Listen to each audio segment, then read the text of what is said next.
Okay, we're live. Hey, everybody. Hello. Hey. Hello, Emily, Hey, Bug everyone. Dude, Phoenix, Forrest, Susanna. Everybody knows everybody that's on the panel here, obviously. You got Jess with Keto, Tasha at Prep for It, and the Milkmaid, another Dasha. Did I do it in my good Russian accent? Dasha. Gosh.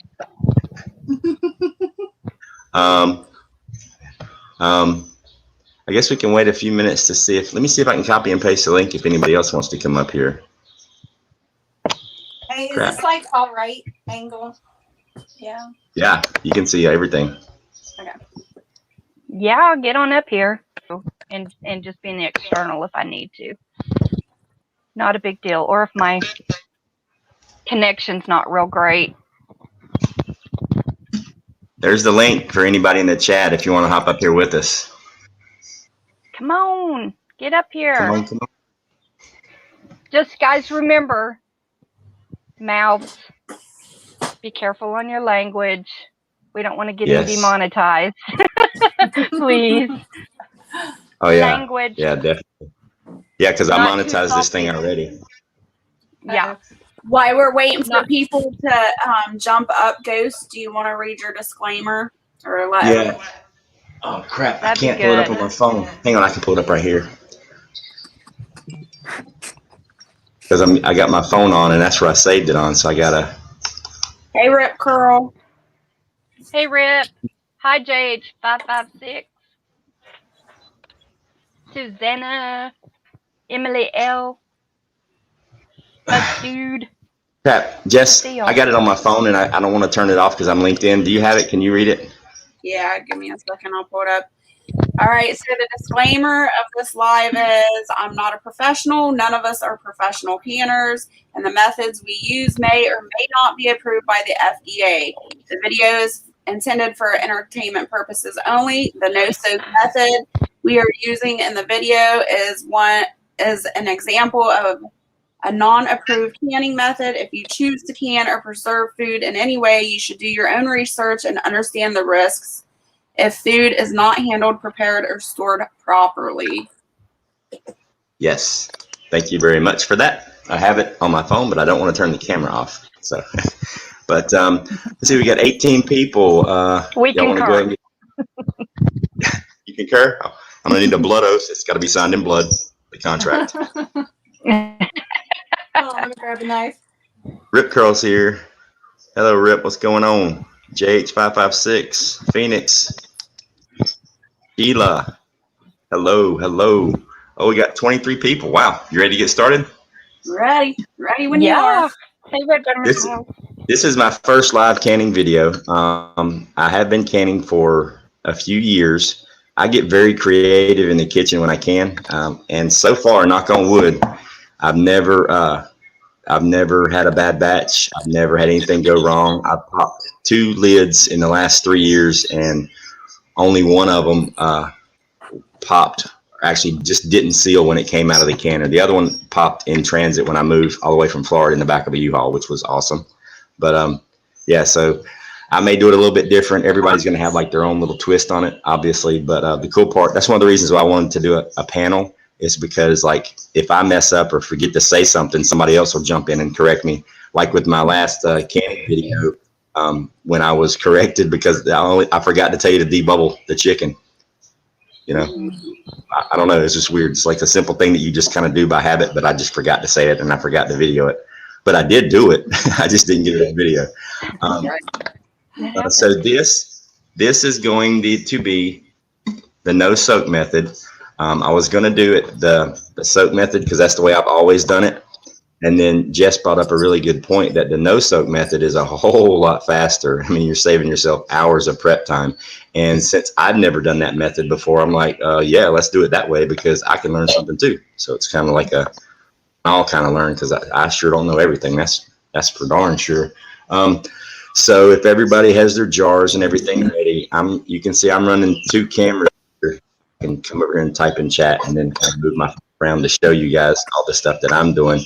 And if you guys also, you can notice that Milkmaid and Jess, you can both see their stuff behind them. That's cool. Oh, trust me, when the jigglers start going, we're going to be yelling at each other. It's going to be noisy. It's all good. Yeah, I just thought about that earlier. I'm like, wait a minute. When them jigglers start going off in everybody's background, it's going to get noisy. We're going to be doing sign language, hand signals and stuff. It'll be all right. I thought about that. I was like, I've got another place I can go sit while everyone's jiggling. Yeah. Well, we've got the beans. You guys have your beans. You've got your jars. You got your funnel, your lifters, your dish rags, your strainers, and all that good stuff. So where'd she go to get her strainer? Yeah, she forgot something. Oh, She got it. Aha. So I'll just kind of run through the first process, and then we're all just going to go do it, and then we'll meet back here in the middle and huddle up and move on to the next step. So the first step's obviously going to be getting your beans cleaned and sifted. What I like to do is I pour them in a strainer and I sift them real good, looking for rocks and dirt, and because it does end up in there a lot, and especially if you're doing pintos, because those little rocks and the dirt is usually about the same color, so they're really hard to see. I put them in a strainer, sift them really, really well, and then I rinse them off really, really good before I jar them up. And what we're going to do, I'm using quarts, but you can also do pints. The quart processing time is an hour and a half. I think the pints is what, just 45 or 50 minutes for pints? The pints are 75 minutes. 75 minutes, and the quarts are 90 minutes or an hour and a half. So what we're going to do for the pint jars, a half a cup of beans, and for the quarts, it's 1 cup of beans. And then you're simply going to fill it up with clean, clear water to the 1-inch headspace mark on your jars, which is approximately that great big ring at the bottom. That first ring is right about the 1-inch mark. That's usually what I shoot for. So we're going to go ahead and jar up the beans, and you'll be able to see all three of us doing it, the examples in our cameras. We're going to jar up the beans. We're going to add the water. We're going to debubble. We are going to debubble live on camera, and then we're going to refill it, because the bubble, what happens is when you debubble it, sometimes your fluid level will drop, so you have to top it off.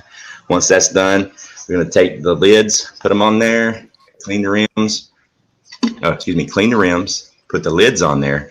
And since we're starting cold, usually if I'm starting my first load and everything's cold, I don't simmer my lids or any of that. I just get them good and wet. They're the same temperature as everything else, and I've never had one pop ever. I've never even boiled or simmered my lids, because my hot water heater pumps out water at just about the temperature of boiling. So I just run them under the super hot water real quick, and they heat up fast. If I was doing the soak method, I would definitely heat up my jars, or I would cool the beans down. But so we are going to get our jars filled, and we will get to the point to, we'll just go and get our jars filled and get our lids ready and get our lids and stuff done. Well, let's put the beans and the fluid in the jars. How's that? What you got, Milkmaid? I was just curious. Oh, sorry. Go ahead. What? Can you send the link, the StringYard link, to Emily real quick before we get started? Yeah, I already put it on. Yeah, I put it on the screen. Oh. I'll do it again.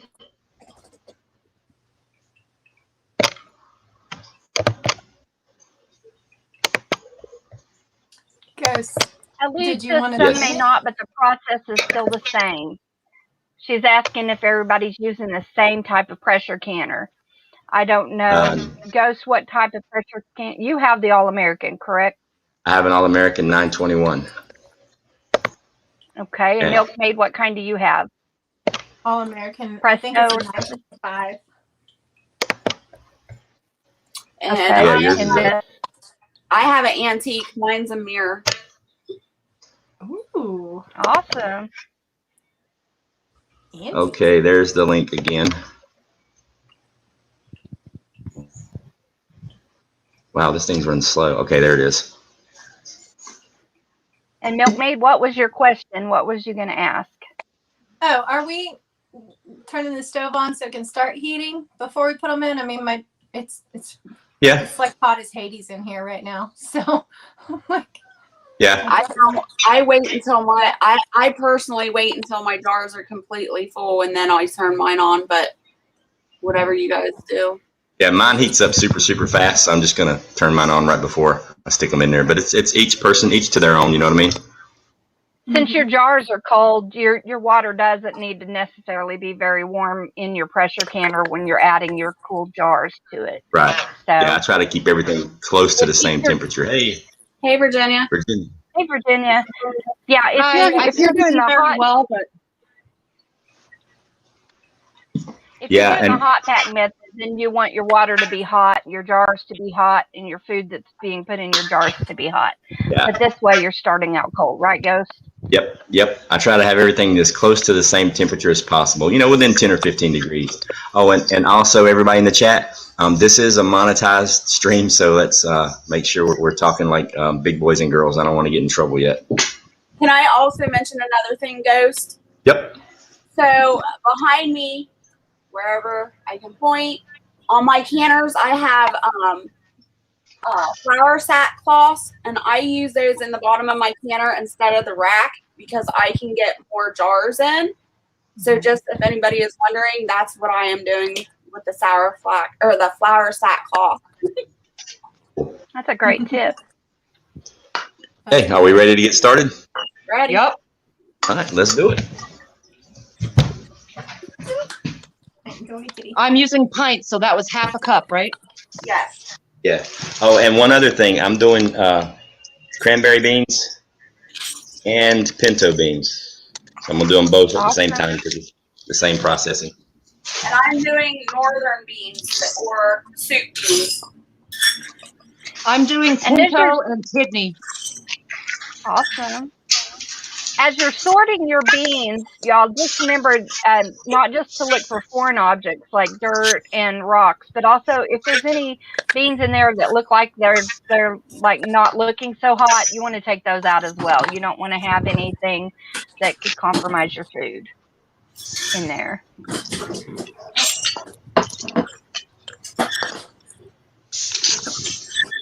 And one of the things that I do when I'm sorting out beans, like even if I'm just cooking them, is I'll put them on a counter or a table, and I have a bowl in my lap, and I just scoop a little bit out of the pile, spread it out, and I can find all the little rocks super easy, and then just scoop them into the bowl.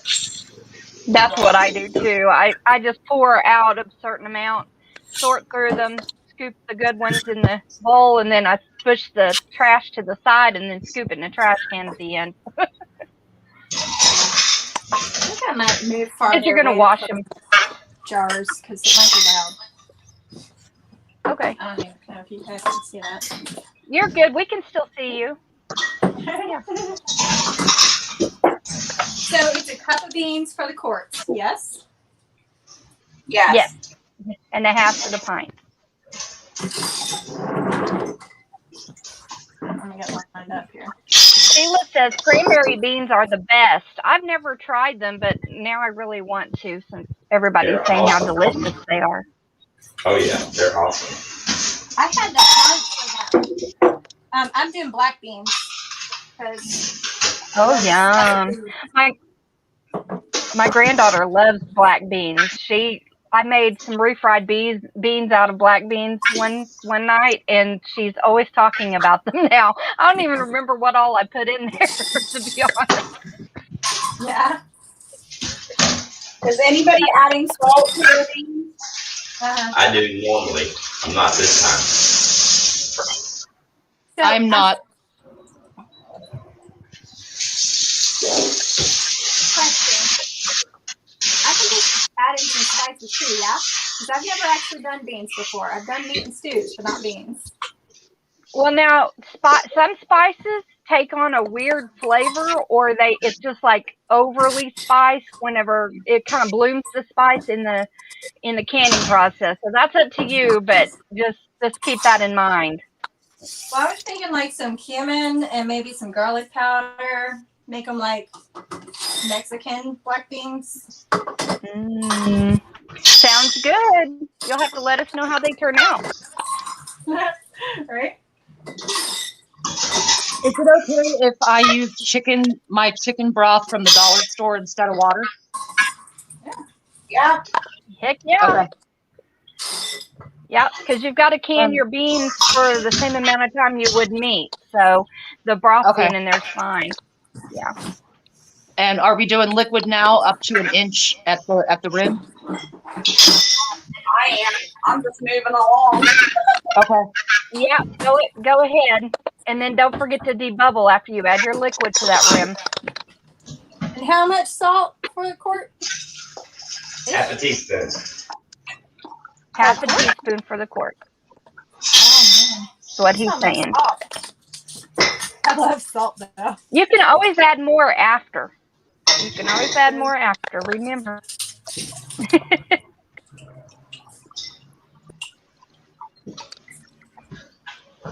Okay, my cranberry beans, the 2 bags of cranberry beans completely, it was almost perfect for 6 jars.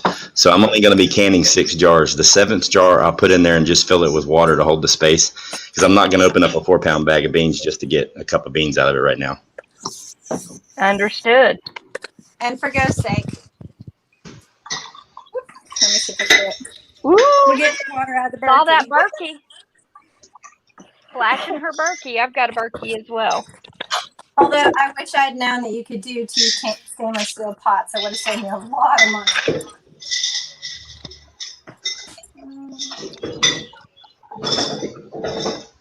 Okay, Y'all are so making me hungry with all of this bean talk, you know?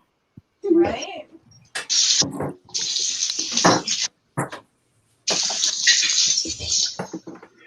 It is the best whenever you have your beans already ready because, you know, you have to cook them for so long to get them all soft and perfect. And this way you can just pull them out and warm through and add whatever spices or whatever else you want to do to them, zhuzh them up however you want, or eat them just like this. And they're so good. Well, I do love beans. And, you know, the other night I asked Ghost about, like, if you eat them every day, do you have any kind of, like, gas issues, that kind of thing? Because I was thinking about it. Your microbiology in your gut kind of adjusts to what you eat. Yeah. Like, it takes on a life of its own. So I'm thinking if we had them a little bit every day, then it wouldn't be an issue if shift happens and beans become a big part of everything else. yeah, beans are a staple of my diet, and so I mean I guess my gut's used to it because I've never had an issue. But you can see I filled the jars up, and then I also wiped the rims down really good with vinegar on a paper towel. Now I'm gonna add a splash of vinegar, probably maybe a 1/4 cup of vinegar actually, to the water in my pressure canner. That keeps it the jars from getting that hard water build up, and it makes them easier to clean if you have spillage while they're cooking and you get some food particles on the outside of the jar. Having that vinegar in the water makes it really, really easy to clean them off when you're done.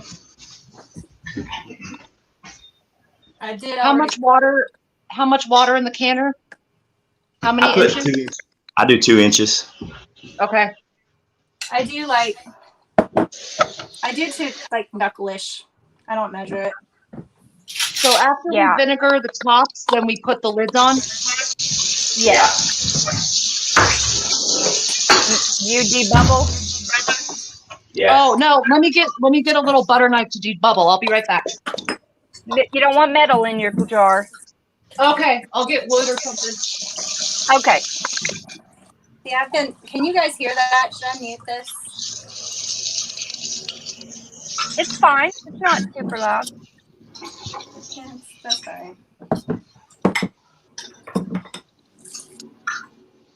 Might take a second. TH2 asks, can you add jalapeno in with the beans? You sure can. You sure can. You can add whatever peppers you would like. Oh my goodness. You can make it as hot as you want. Just remember, pressure canning seems to amplify a lot of that spiciness. So just kind of keep that in mind.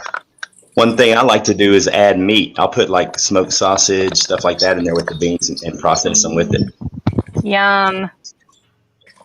So y'all are giving me all Bacon, kinds yes. of ideas. Yep, you can add bacon or Let me mute y'all for a second. Almost overfilled. Just so you don't have to hear that. hey Wendy, welcome. Hey Alicia. Hey, Demeter.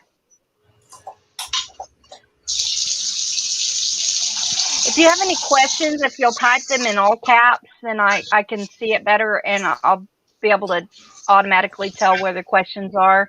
I'm trying to keep an eye on the side chat, but sometimes I miss with my blurry vision.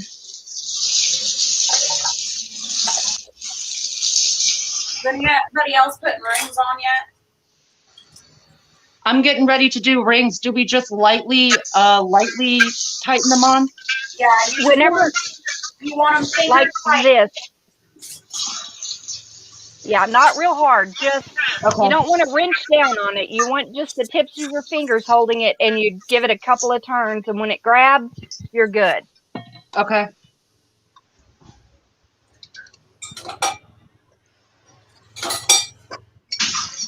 No, it's not bad to add onions cooking at Homestead. That would be delicious. Now I'm debubbling. This is way easier than doing them when they're cooked. Mm-hmm. Oh, yeah, because you're handling everything cold instead of hot. Boom. Okay, I'm gonna rewipe the lids or the rings. Alicia asked, tell me more about the chicken broth and beans. Is it different flavor? It just adds a depth to it, Yeah. doesn't it?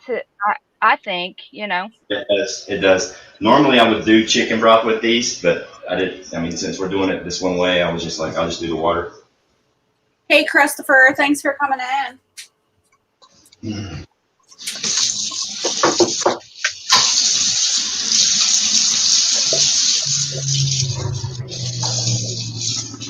How many of you on the external are canning with us? Is there anybody out there that's canning along with us? Okay, this is how I finger type. Okay, I put the ring on and I spin it until it grabs, and then I just take my fingers and I just give it a little, just a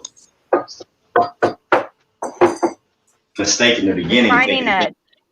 And I literally, it took me 3 days to get the lids off, the rings off. It was crazy. Yeah. Almost just threw all the jars away. How much Lady vinegar Hammer's did you out say there in the? canning with us. Sorry, Just about a quarter of a cup. about a quarter of a cup in the canning. Good. Yeah, in the Okay. canning water. Yes. Like, I don't measure it. I'll show you how I do it. Just a glug. All right, there's my canner. Who's cooking what? Here's how I do it. I just do this. I just Everybody- take- We got the beans. Where's the ham? I don't really measure it. I just pour some in, and then you load her up. Okay. And since I'm only doing 6 instead of 7, I'll take my extra jar and fill it with water, and I'll sit it in there with it. The reason you want to do that, you never want to can without a full load, because the jars will start wiggling when they start boiling, and they can fall over and break and all that good stuff. So you always want to occupy each space in the canner. Sandra wants to know, I am canning with you. Do you need to remove any floating beans? I typically do. Well, I I didn't. would remove any floating beans or any skins. Well, dang. Okay, this is a cool part too. I want to show you guys. Is right there. Okay. Take olive oil, or you can use cooking oil. And since my All American doesn't have a gasket, it's a metal on metal seal. I just lube the edge where it touches the lid, so that it doesn't stick.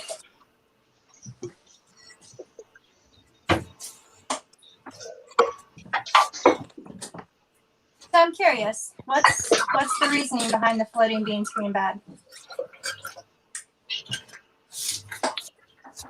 What was the They're question? not dense, so they probably are bad. Yeah.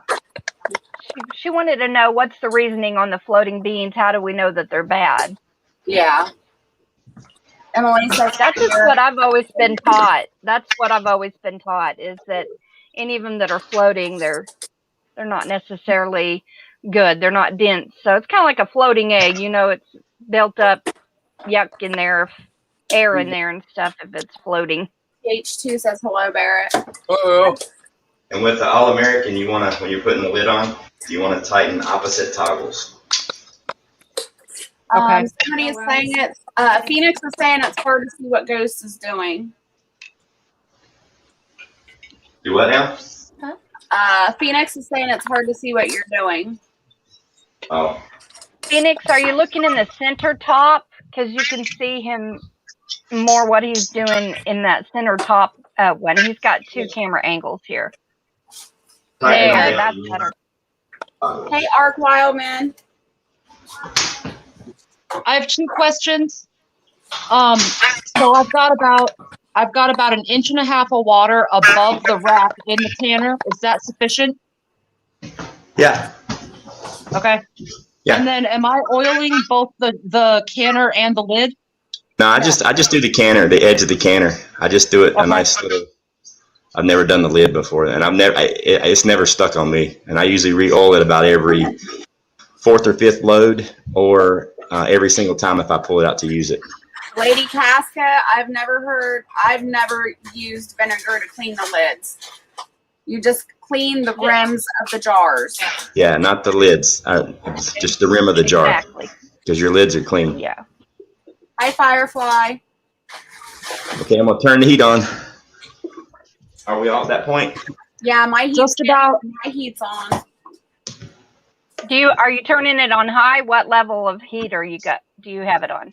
I put mine on high. Yeah, I put mine on high because you want it to come to temperature and steam. All right.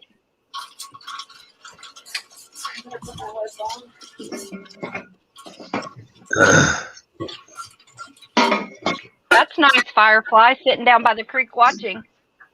Oh, sweet. Yeah. Yeah, so normally this is like literally, that was the hardest part of the entire process to me, was the preparation and getting everything in the canner. Once it's in the canner, I mean, like that was it. Yeah. Y'all just did the hardest part. Congratulations. That's really the hardest part. Wow, we got 45 people here. That's crazy. That's awesome. That is great. And who else is down there?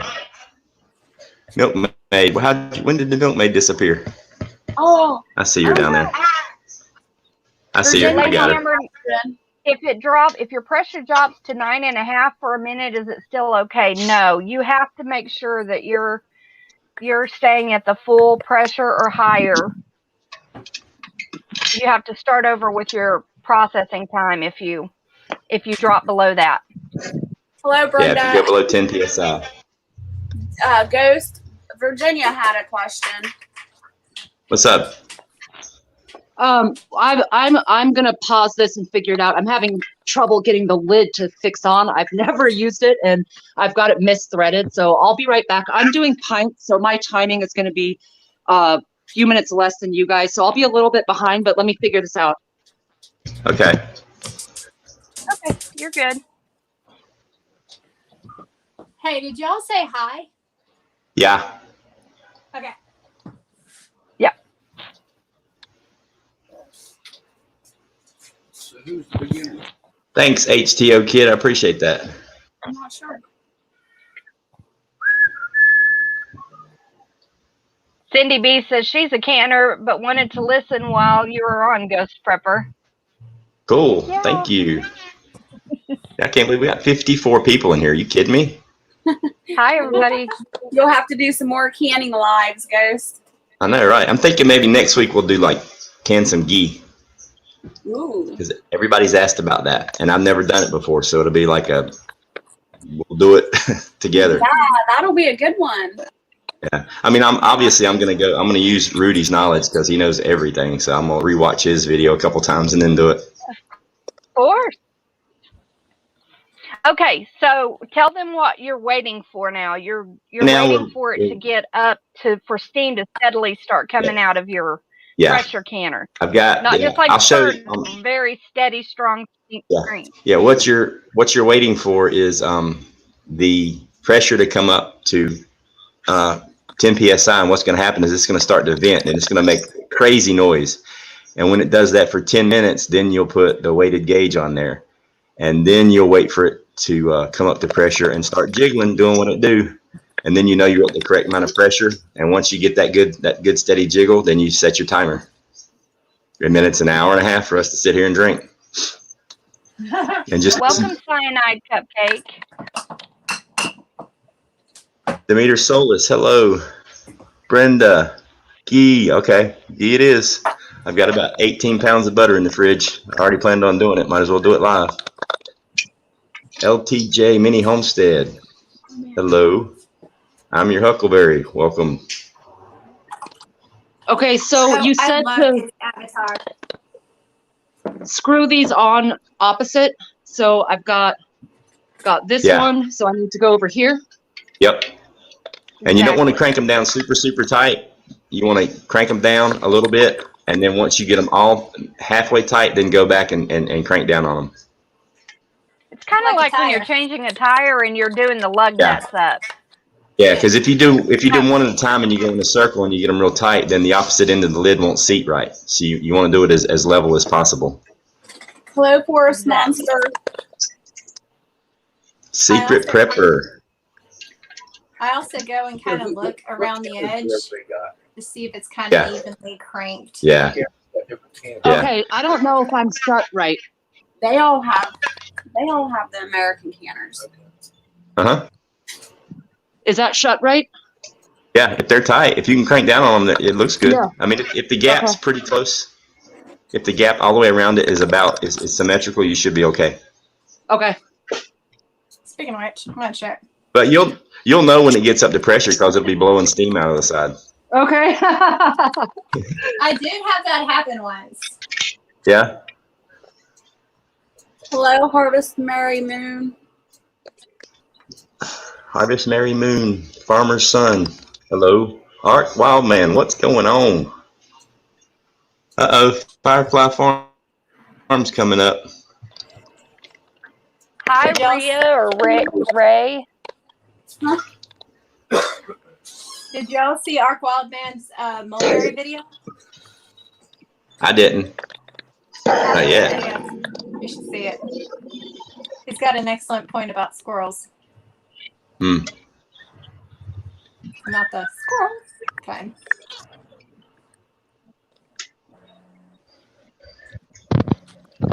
I tell you what, Virginia, Okay, I would love to have that canner. I would love to have that canner. That thing looks like it's like art.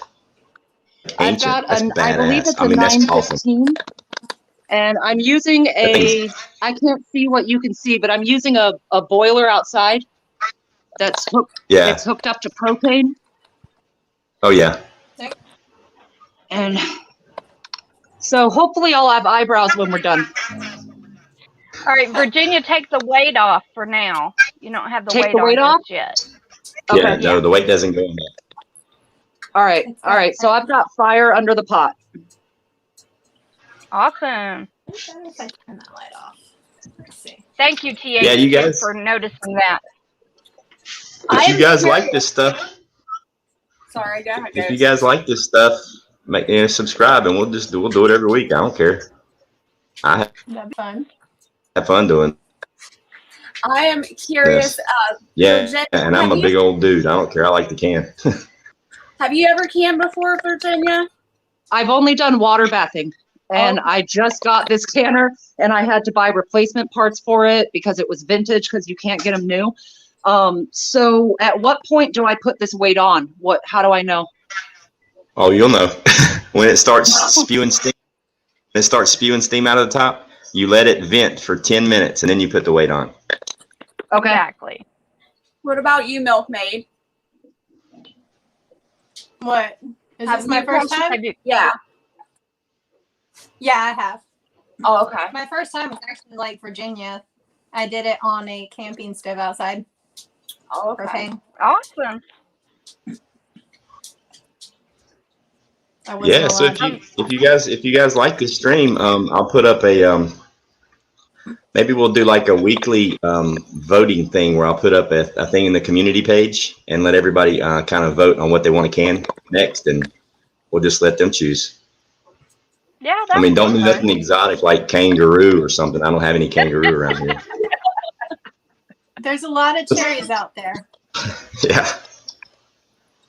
Yeah, and while we're sitting waiting for the temperature to come up on our canners, if everybody could hit the thumbs up and share goes out, that would be Please, amazing. please. Yes. Yeah, I mean, because it's like what was it, 2 weeks ago, Tasha, when I was live, I think on your stream, and I was canning at the same time. I was just having to get up and run. Wait, yes, I like literally I can chicken. I know I can chicken and chicken broth live, but I mean, I was in my bedroom on the laptop, but I would have to get up and run here and do things and swap out loads the whole time. So you don't have to stand in front of the stove once you figure out your temperature and how it works, and you learn to listen for the gauge to make its noise. Yep. See, that was my thing. I felt like I had to babysit it all the time, so I didn't can a whole lot. And then I realized that I didn't have to babysit it constantly. Once we got the good heat jiggle. Once you get your pressure where it's just staying steady at what you want, then you're good. You've got to make sure, watch it for just a little bit to make sure it doesn't drop below that goal pressure that you're wanting. And like, I'm canning on a glass top stove. I've never canned on anything but a glass top stove, and I haven't had any issues, knock on wood. But I'm just real careful. I don't slide it or anything. I pick it up and I sit it down, real gentle. I don't slide it at all on the glass, and it's worked just fine. Yeah. So if you're a little lady, you might need to get your husband to pick it up. Yeah, especially those All Americans, man. Those things are built to last. They ain't no joke. They are heavy. It's 2 hands to pick it up when it's empty. Yeah.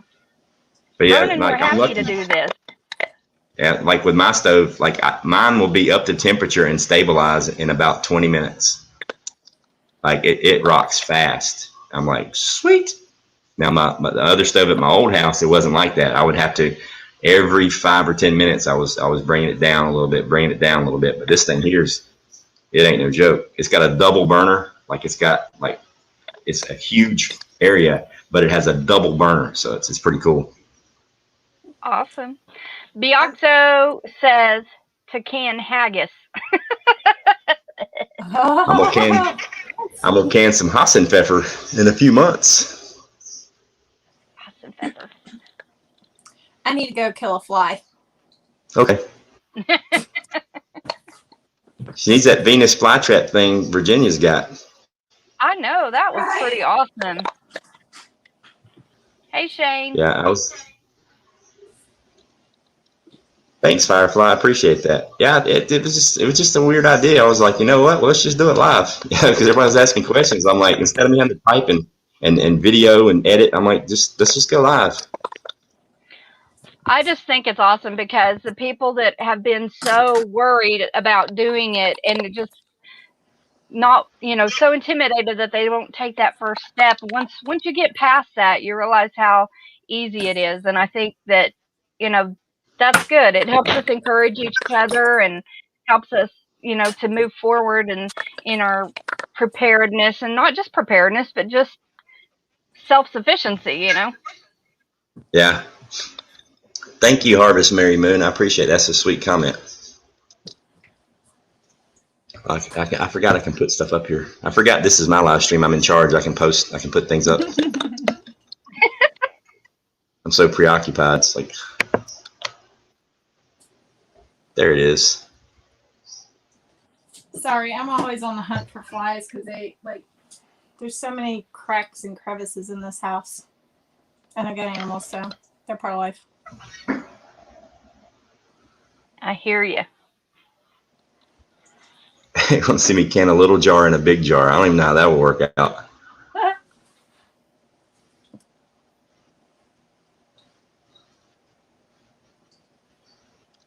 Not so remote Alaska says that they're canning burger right now. Rainstorm forced inside. Nice. Might as well make some use of your time somehow if you're going to be stuck inside, huh? Yeah, I'm gonna go get me a like about a 50-foot T6 internet cable where I can run it out into my backyard, and I'm gonna build a fire and can over the fire one night just to do it. You know, to see how hard and how hard it is to keep it at temperature over coals. I think that'll be crazy fun. I think that would be super cool because I really do want to try doing that myself. Oh, maybe we'll do that. Yeah. Holy cow! It's a lot more. It'll be fun. You have your marshmallows, have a fireside chat, and can at the same time. There you go. Because it's a lot more challenging, you know, to do anything like that over an open fire or coals, because you've got to get down regulating that heat and making it even to keep your pressure canner up to pressure. So yeah, I mean, I would love to see that too. That would be Homestead awesome. Oz is here. Stephanie and Joe Roundtree, how are you doing? Homestead Oz. Good day, mate. How are you? Hillbilly Homesteader, thanks for coming in. She must have heard us say we were going to can kangaroo. Rebecca, hold on, Aussie Mom had a video out. She had a bunch of kangaroos in her backyard. It was so nice. cool. That's awesome. Yeah, Little baby ones too. Yeah, I have a friend that lives in Australia, and he has a pet kangaroo he's been raising since it was a little Joey. He hops and follows him around the house, sleeps in a little dog bed in the corner. Oh, they're cute. Hey, Arkansas living. Arkansas, what's going on, buddy? So you canning too? I don't think so. I think he said this morning he was going to pop in, but he wasn't canning. I was hoping that that Angry would be able to pop in. He said he was working, but he was going to try to stop by and say hello. I left a comment. He put like a community post about Angry Truth being back. So I left a little comment. I'm like, please sneak away. Yeah, he's a cool dude, and he returns every email I've ever sent him. Like just he don't even know me, and he always answers back. Usually within like 12 hours, sometimes like within 20 minutes. No, That's crazy. Hello. I mean, I've only got like 1,200 subscribers, and I can't even keep up with all this stuff. If it wasn't for Emily, I would have already freaked out and changed my name or something. Like I said, she's a rock star. She stays on my butt, that's for sure. Well, that's good. Every guy That's the needs a kind of woman to be channel on his butt. manager you Oh, need. wait, that sounded weird. Sorry.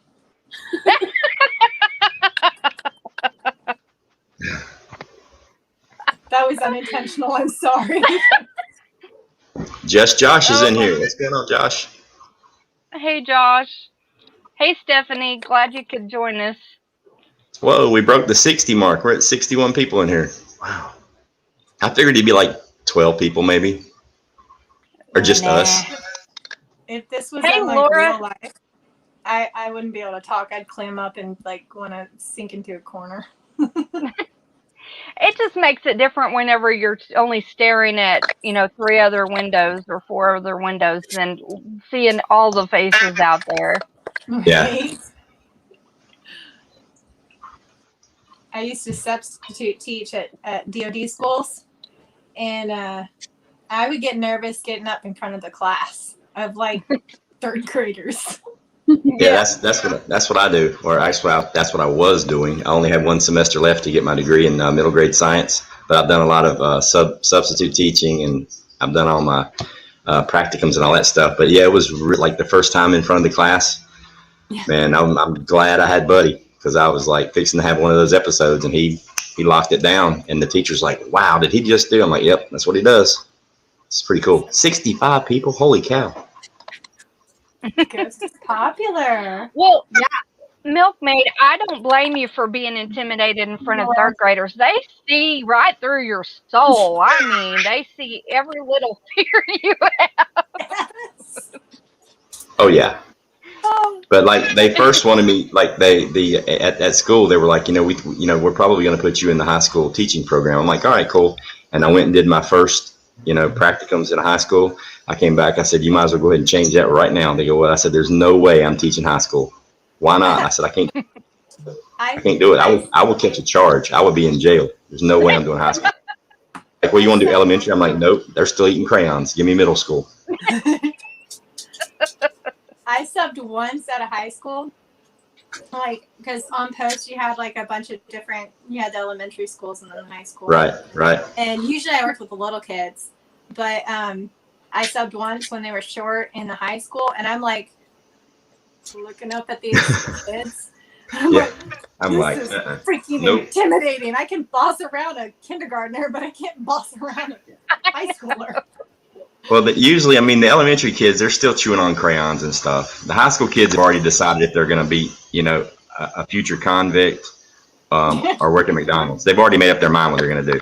Where they know if they're going to go to college, they know if they're not. And so it's like the middle school kids, you can say something and they'll be like, huh, okay.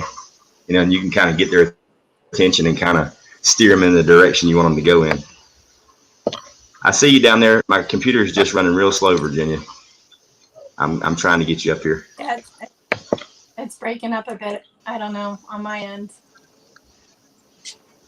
I think it's just it's like I'm on Wi-Fi, and the more people that are up here, the slower it goes. Okay, there's Virginia. All right, I'm starting to steam. Hi, Ginger Ninja.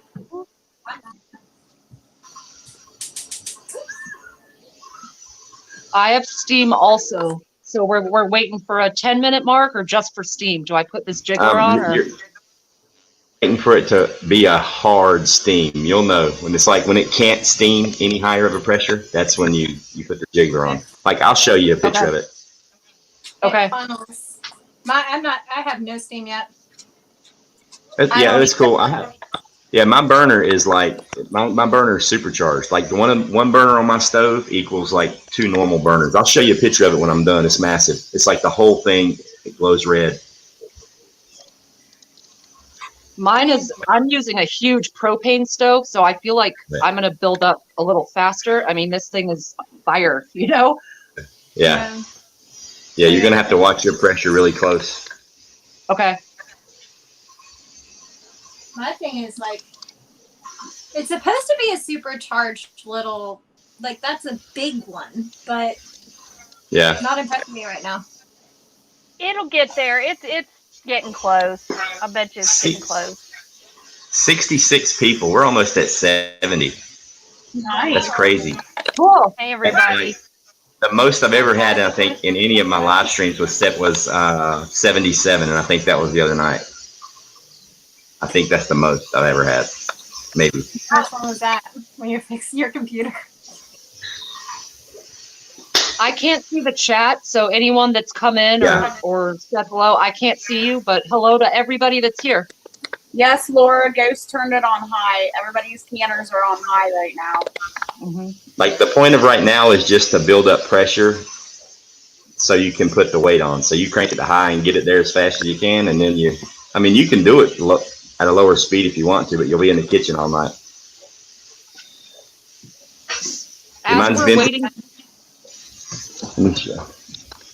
As we're waiting for this to build up, does the pressure gauge move much since it's being released?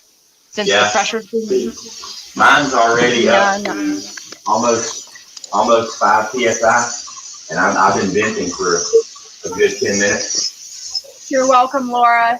Hi, Ginger Ninja. Hello, Moonlight Gypsy. Go ahead and put my weight. Put it on, and then I'm gonna set my timer.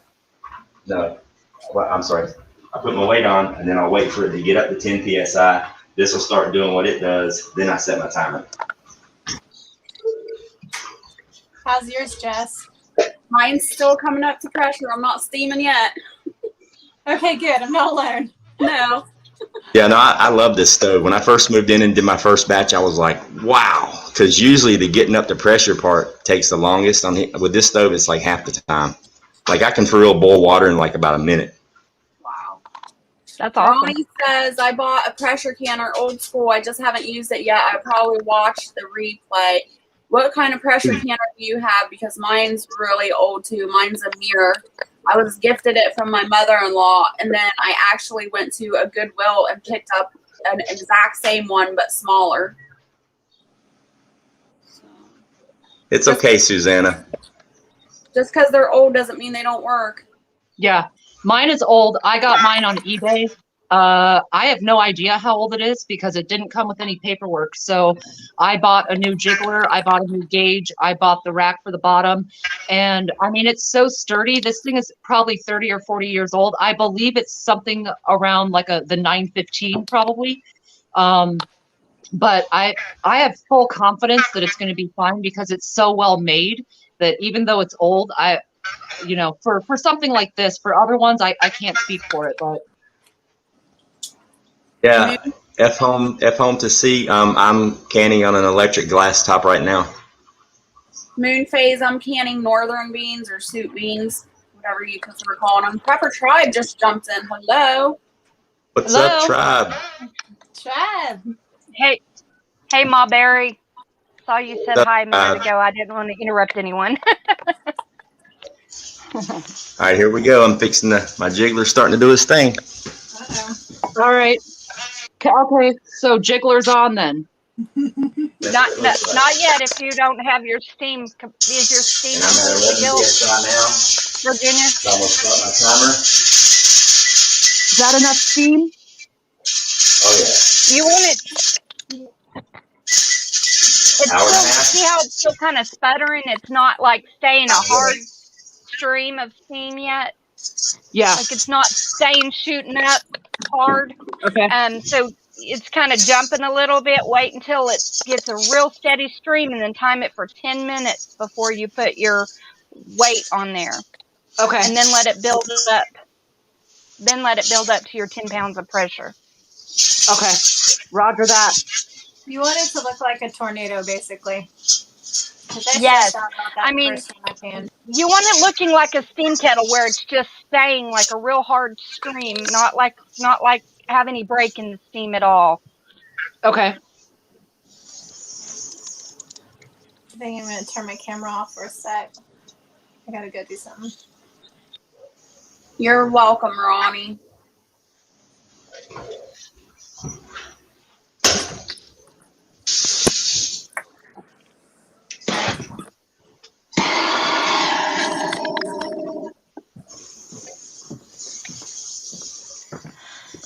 I was at the thrift store the other day and I saw a pressure canner, and then I realized somebody had messed it up where the place where the steam would come out, or where the petcock would have been, they put some kind of bonding stuff in there, like a JB Weld or something to seal it up. I was so mad. I was like, really, people? Completely ruined it. That's irritating. Yeah. And see, here's the tricky part, and especially going to be tricky for you, Virginia, is when you get up to pressure, you're going to have to stay close to the stove and be constantly turning it down. You initially probably going to want to turn it down to about medium and let it stop making its jiggle, and then slowly work it back up until it does it about every 3 to 5 times a minute is where I try to keep it. And see, I'm already at medium on my stove, and it's still jiggling like crazy. Pepper Tribe, none of us on the panel are using electric pressure canners. Or, I'm sorry, that wasn't Pepper Tribe. That was Zane. I personally have never used an electric pressure canner. 68 people in here. Woohoo! Oh, come on, we can hit the 70. Unbelievable. Yeah, I use a stovetop canner as well. So I've never didn't even used know an there was. Sorry. Yeah, there are some, and some people even pressure can like in their like there's pressure cookers things like what I have, like the Instapot, but I don't know. I don't feel safe with that, but to each his own. But I prefer something that's strictly for this. IO, I have to say IO because I can't say that word. IO, hello. Oh, I tried. I can't do it. It's like the first word I've ever not been able to pronounce. IO. I of the K-I. I just say IO. Just say IO. I can't do that word. There was a question right there. Do you see it, Ghost? No. Mawberry asks, when you pressure can potatoes, best what to do? Can I use same way for sweet potatoes? I believe so. I've never done sweet potatoes, but I believe it's pretty much the same. Yeah, there's not a lot of variation. Mouse Toes just put out a video on it, so if you're curious, you can go look on Mouse Toes' channel. And she just recently posted that, so you can go check that out. You just have to be sure and get all the little blemishes out of it and everything. She said that one of the things that she didn't like was that the canner book says to boil the potatoes and then scrape the skin off, and she didn't want to mess with that because it's not fun handling a hot potato. So she just peeled it and took any blemishes out, cut it into chunks, rechecked everything to make sure there were no blemishes, and then jarred it up. I believe Ghost DH is going just off of his jiggler because your gauge isn't working right, Ghost. Yeah, my gauge is off. It reads a little higher. It reads about 1 psi higher than it is. The gauge is off. But I don't go by the gauge. I go by the jiggler. I just look at the gauge to kind of get a ballpark figure, because I could actually just rip it off the lid right now and still can. Yeah, the gauge is based. I mean, the jiggler is based off of just what, physics or something. Yeah, the weighted gauge is based off the weight. The pressure gauge that's on there, this one has been off since the day I got it, but I just use it as a reference. I don't go by it. It's like on my pressure gauge, when it says it's at 11 psi, it's actually at 10. Did you start your timer, Ghost? Yeah. Oh yeah. Yeah. I'm about 10 minutes. That's awesome, Zany. Zane. I keep pronouncing your name incorrectly. I'm so sorry, girl. I think it's Zane, right? Yeah, it's Zane. Zah. Yep. Zah. I named my rabbit after Zah. She won the contest. So the cute little gray rabbit outside the gray and white one, that's her name's Zah. Aw. See, I had a favorite rabbit. She's pretty. Well, Ronan asks, how do you know when to use a pressure canner or if you can hot water bath can? You can't. All right, what is it? The low acid foods have to be water bath canned. High acid foods are pressure canned. Like green beans, you can water bath green beans. I pressure can them anyway, but you can water bath them. But like meats, all your other beans and stuff, they have to be pressure canned. I thought green beans were low acid. Now, you can water bath green beans. It just depends on how you season them. I mean, I don't water bath them. Yeah. I mean, I didn't know that until I saw it in the ball book. I'm like, what? Right. Well, I mean, you have all these old school canning methods that people have used forever. Like with my green beans, I usually put in like bacon bits or ham or something, so I always pressure can them. Yeah, I would recommend if you're going to be canning, get something like a current ball canning book, because that pretty much lets you know which things you need to water bath, which things you need to pressure can, and go from there. That'll sure help you. Yeah, and if you add any kind of meat, or if you're canning multiple things, you always go at the highest pressure setting for the highest food. What you got, BA? Okay, so I've got quite a bit of steam. If you could tell me, is this my moment here for the jiggler? I don't know if you can see it. You probably can't, but there's no more water coming up. Yep. Yeah, go ahead. Am I good? Yeah, you're good. Yep. All right. Wait on. And be ready to turn your heat down as soon as it comes up and starts making that noise. I don't even have steam yet. It's a big canner though. I'm only 8 minutes into my time. I've only been at pressure 8 minutes, and I'm already down to between 2 and 3 on my burner. Like I literally for the last hour, I have it on pretty much on low for the whole last hour once it gets to pressure. Listen to that jiggle.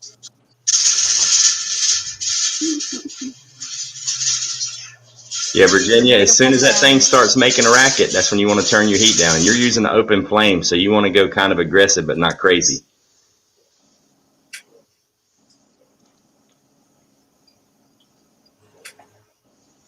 I've got 1 pound of pressure. Do what? It's dial gauge. Oh no. Wouldn't show it, would it? No. Never mind. And you're not having any steam coming out the sides, right, Milkmaid? Nope. Okay. Let me see if I can crank it more. All right, Virginia has a question again. I have 1 steam pocket coming out of the side. Do I need to undo this whole thing and start over?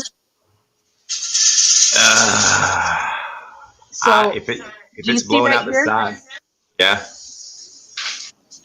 Can you give it a twist and see if you can seal it off? To take the jiggler off, you're gonna have to like let it.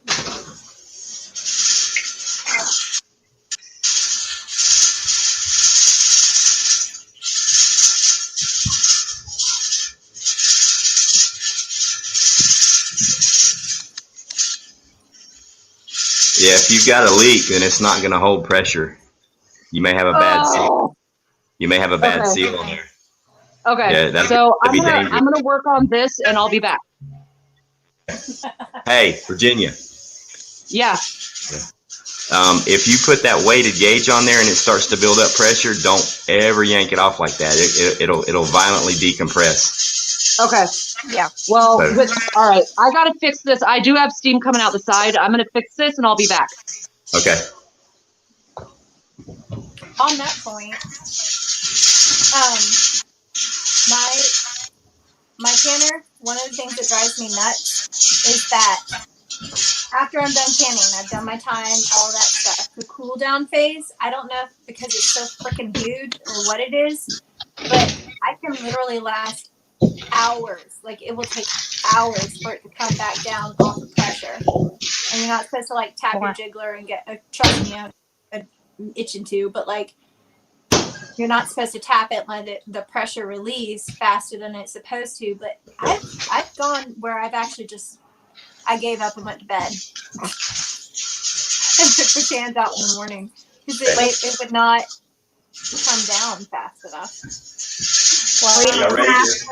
I have to agree. I don't pressure can any tomato recipes that I have because of the acidity in tomatoes. You don't need to pressure can tomatoes. Buddy says hello. Sit down. Sit. Oh. See his carrot? See his carrot? Laura's in the chat. Don't loosen that thing, girl. Oh my gosh, this terrifies me.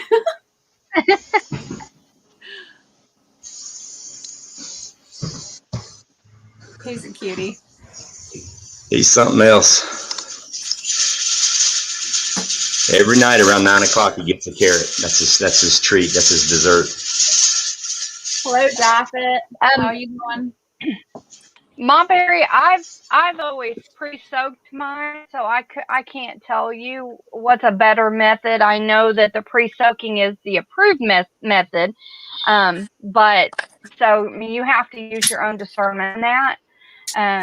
But that's why they're doing this tonight, is just to see how well it goes. That's awesome, Japheth. I can't wait until you get a Presto either. That's what I have, and I love my Presto. Look at that. Ghosties in 2 places at once. I know. He's ghosting. What?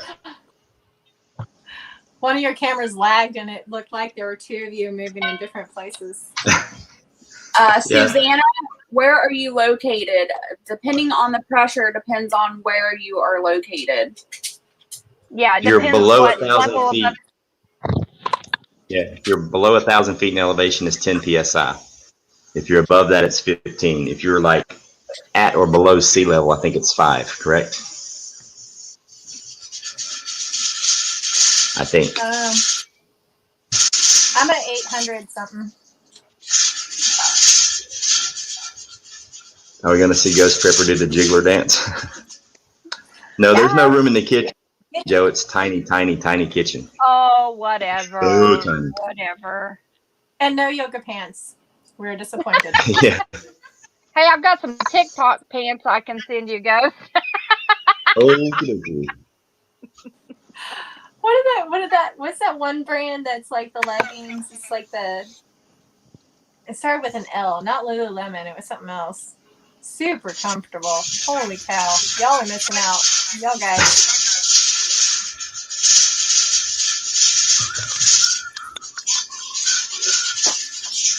Thanks, JH. That's my boy. He goes everywhere with me. Literally everywhere. And JH is a chick, I do believe. Which threw me off because the skull thing. Yeah, we got the Punisher skull. I just assumed.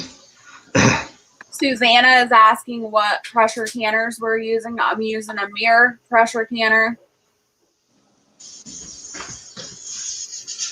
I'm just being a fabulous co-host today, but I have a Presto. Hey, Prepper 101's here. Hey, Prepper 101. All right, bring it, Prepper 101. Where's our jokes? So everybody else on the panel is using an all-American canner.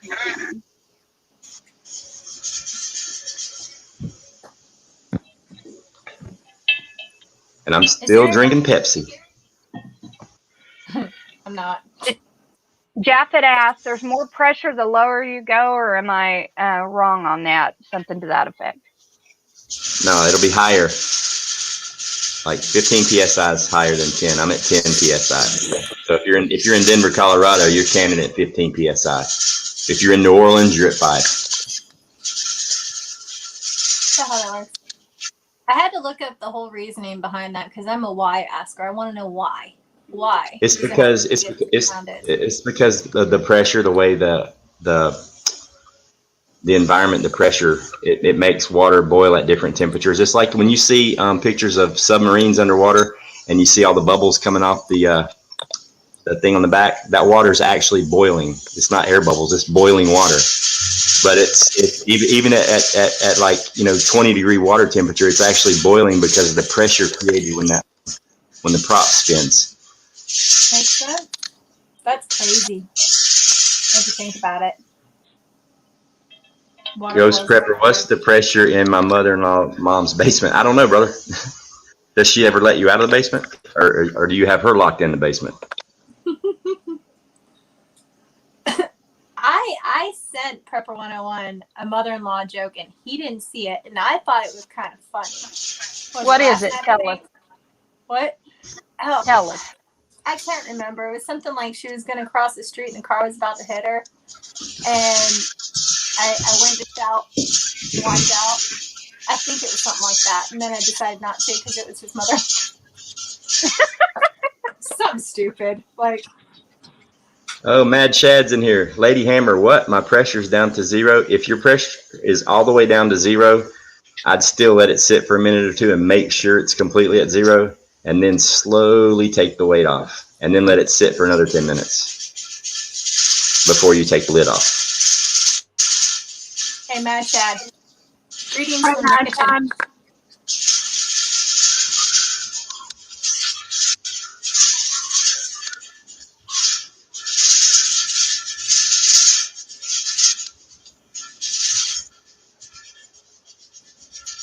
Heather, yes, Buddy is handsome. No. Yeah, he's my boy. Jess, you got steam yet? Yeah, my weights are on.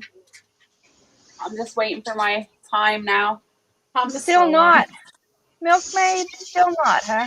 That's because you have an awesome canner and it's so huge. It is big. I wanted to show you guys the lid before I put it on because it has that old school safety release. Which, if you think about the temperature that you have to get to melt the lid. Right. I was gonna say, do you have it on? But I can see the fire underneath. So. Yeah. Yep. Oh, you got it on. I mean, I've got it cranked all the way up, like almost to the clicker. And see, now you know that the next time you do it, you would have started it early because you're in a situation where you could turn yours on before you even put anything in the jars and you'll be fine. That's what I was thinking ahead of time. I was like, well, should I? Like the way that thing's taken, you could actually turn it on and go to the store and get your stuff and come back and prepare it for the Right. Hey, Bella. You could grow your own beans while you're Yeah. turn it on and then grow your own beans. You know, plant them, raise them, and then, Dry them, all that fun Yeah. stuff. yeah. Hey, Mad Chad. I'll just be behind y'all. That's all right. It'll be done when it's done.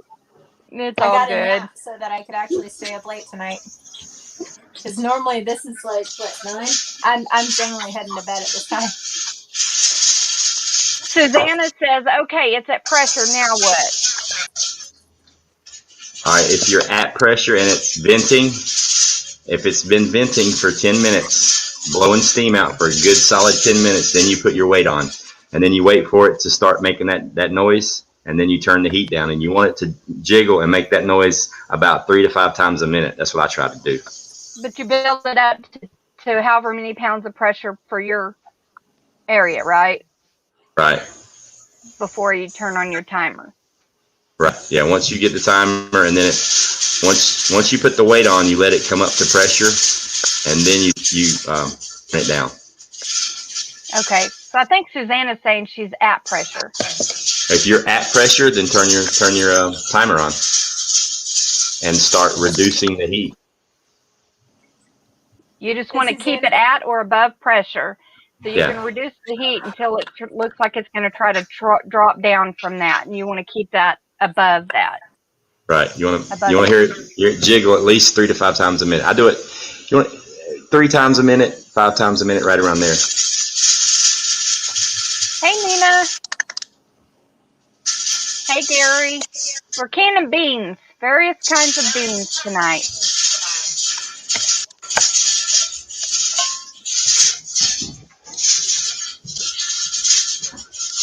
Do you like to go by Gary or Bulldog? Or Gary Bulldog? Hello, Discover I should say Sustainable. How are you doing?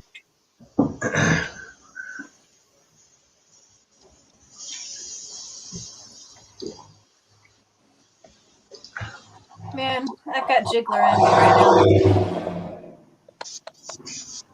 What in the world was that? Did you hear that? That was an E500 outside my door. I was like, whoa. Somebody about to drive into your kitchen?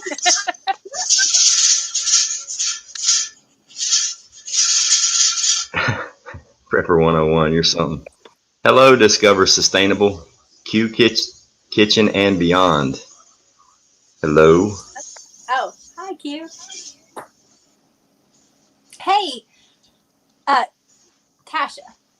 Yes. Mouse Toes. I thought she was coming on. She was going to be in the side chat, but I haven't seen her. Something must have come up. She's a cute. I told her she's my spirit animal. I love her. She's hilarious. She is. You gotta have See, some I'm humor. a half an hour in on my processing time, and I'm down to like 1 and 2 on my gauge on my stove. And that's pretty much where it'll sit. Like I could go take a nap right now for an hour and it'll stay right at the, I still check it, but it's pretty consistent. Nice.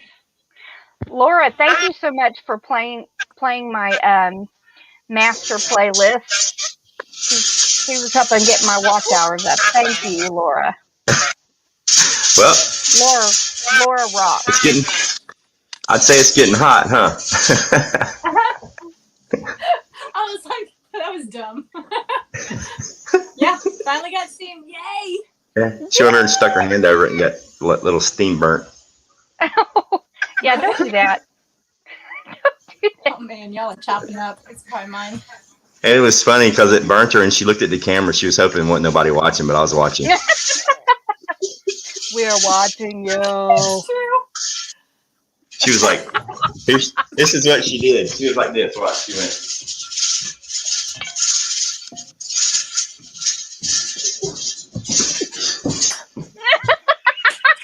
I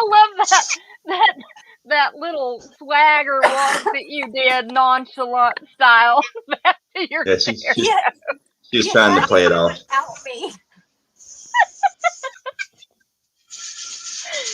Oh my Gotta go god. break out the owl now.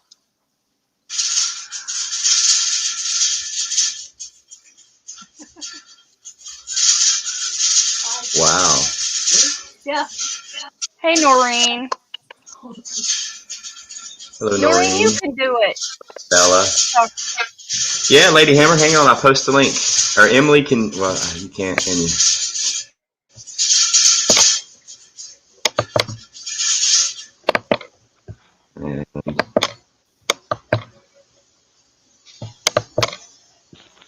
Do you have enough room up here, Ghost, for more people? I can jump down if I need to.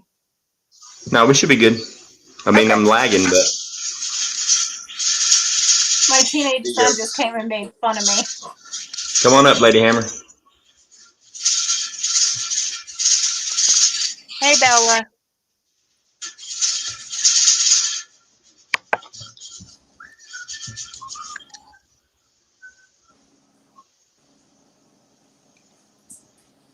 Noreen, you can do it. You can.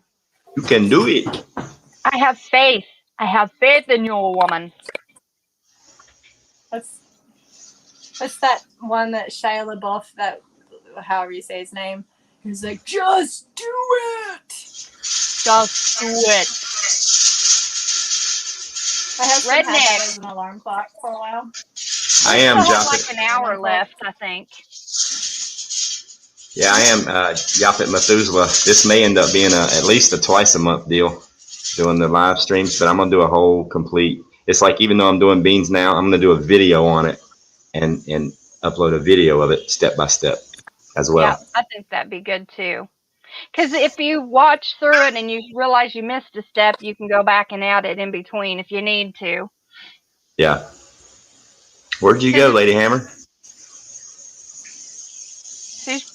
I bet she's coming. Like, she popped up in the back room and then it disappeared again. Oh.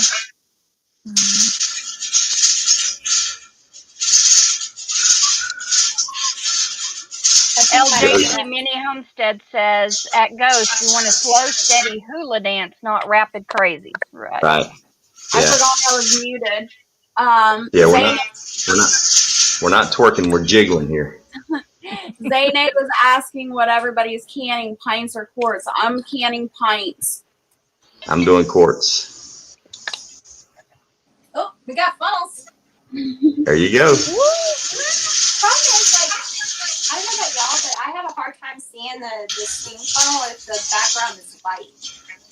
Like, I want to grab a lid and hold it behind it without burning myself again. Not quite there.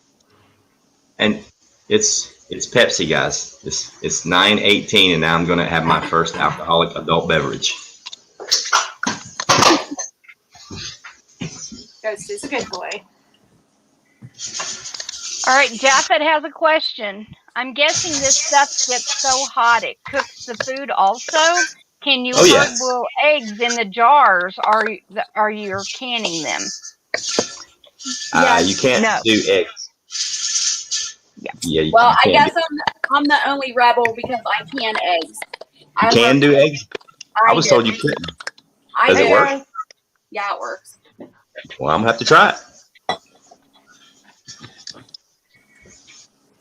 I'm hoping we're getting a funnel. It is definitely not an FDA approved recipe, but yes, it does work.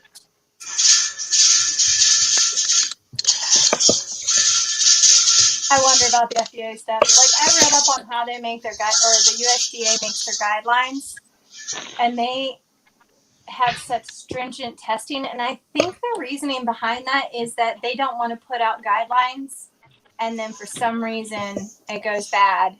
Right. Like their recipes, they say don't alter the recipes, and I'm thinking, if the acid's fine, then for water bathing. Hey guys. If you really dig into it, though, the FDA doesn't have time to sit there and test every single recipe. So It's expensive. and it's expensive to do the research. So instead of doing the research and doing the pressure can recipes or canning recipes, they just tell you it's not FDA approved. Like if you understand the reasoning behind everything, like I went and I read about botulism, everything I could, like Clostridium botuli, blah blah blah blah blah, how it works, how it produces that toxin and everything, and then what stops it. And once you understand that, then it's not so hard to make logical conclusions, you know? Right. Cindy B is saying that she also cans eggs.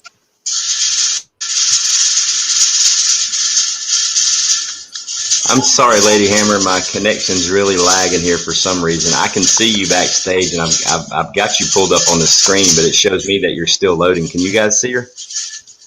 I see Lady her, Hammer? but I see a pot. not. Yeah, I see her canner. Can you hear too. me? Yeah.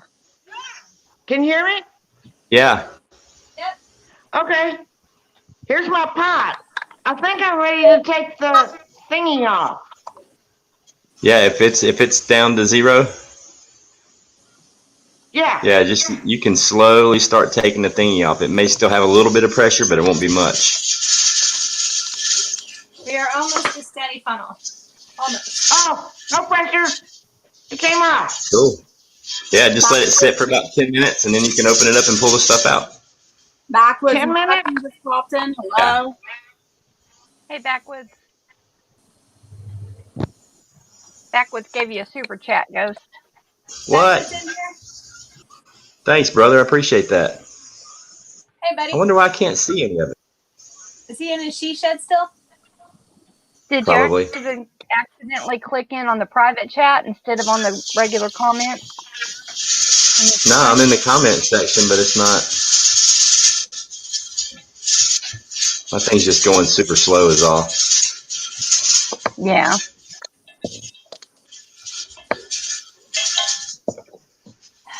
Mine is taking forever. It's like even the tags that I'm pulling up, I'm trying to take them down, and they're just lagging. Harvest Mary Moon, I think we're going to do butter next. We're going to make some ghee, some clarified butter. Some ghee. What is ghee? Say butter Clarified again. butter. Butter. Butter. You're taking Clarified the butter. fats out of the butter. You're taking the fats out of the butter, the fat solids. Oh, so you Or the just milk buy butter solids. at the store or what?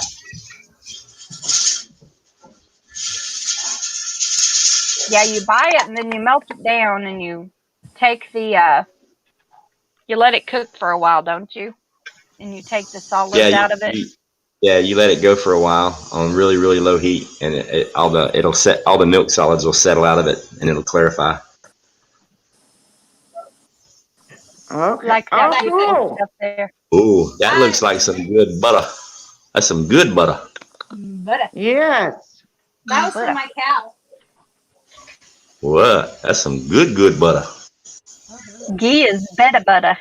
It smells like popcorn to me. Does it smell like that to you guys? Like Yeah. old Yes. school movie popcorn. Yes, it does. Yeah. Got a steady funnel. So good. Yay! Finally. Nina from Discover Sustainable says fry with it and it doesn't turn brown. Yeah, because what normally turns brown is the solids that get burned, and those solids aren't in there. So it can handle a lot higher temperature than just regular butter, can't it? I see now I see the super chat.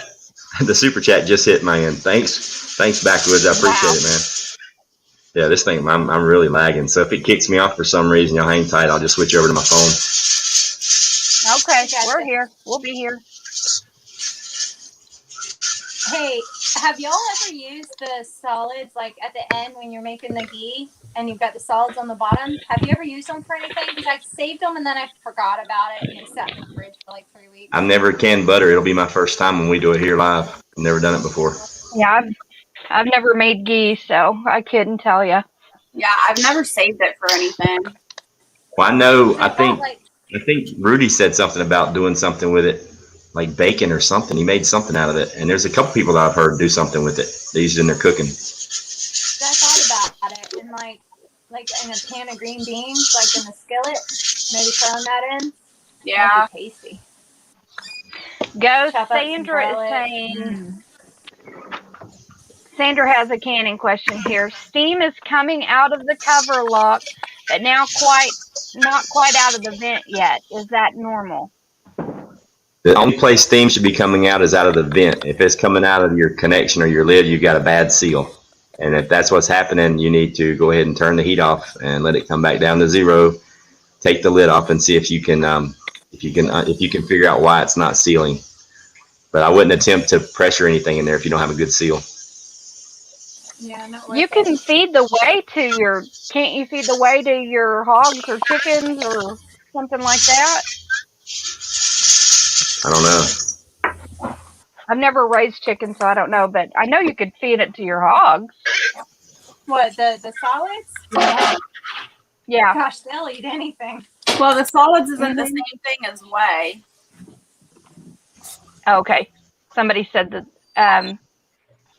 the whey is what's left over, is what Stephanie said. Not when you're Curds cooking and whey. Okay. Never done it, so I don't know. So does it taste like way better than butter? Or? It tastes like the popcorn butter. Yeah, it doesn't have, like, in my opinion, I mean, it's good, but it's not the same as butter. But it stores Yeah, longer. it's a different That's flavor. the nice thing. Nice setup. Is that Lady Hammer on the bottom, yeah? Yeah. I can't. I have to be a Yeah, rebel, me or Milkmaid has to be a rebel, LJT Mini Homestead. Wait, what? LJT Mini Homestead said at Tasha, sometimes you have to be a rebel, use your own judgment. There you go. I'm bad to the bone. I'm a rebel. Oh, gosh. I know, I'm a dork. Sorry. And you can get a lot of other good recipes and tips from the National Center for Home Food Preservation. It's a website, and you can pretty much find everything on there. Like, literally, it's an awesome website. It's the National Center for Home Food Preservation. That's awesome.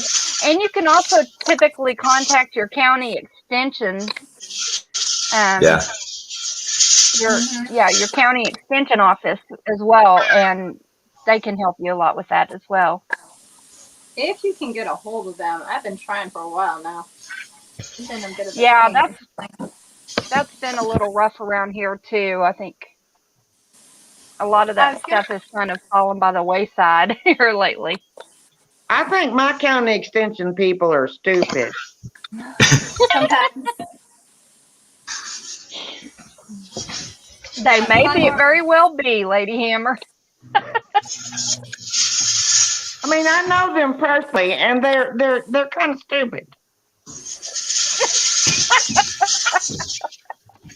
is gonna sound bad, but like, as at the farm, I don't really go to the farmers market that often because I just try to grow it, and it seems like it's one of those, like, at least the one in the county that I'm in is set up by all the rich people that moved in, so they're all like pretty with their coffee and their dogs and all that fun stuff.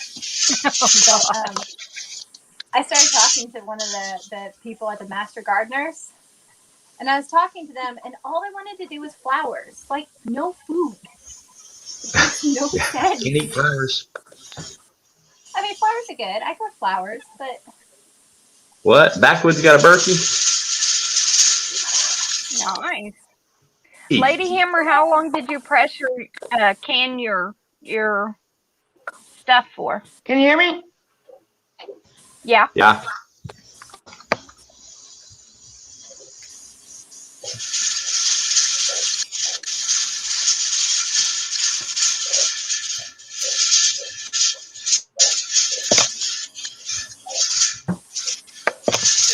Donna is wondering how you got finished more quickly than the others.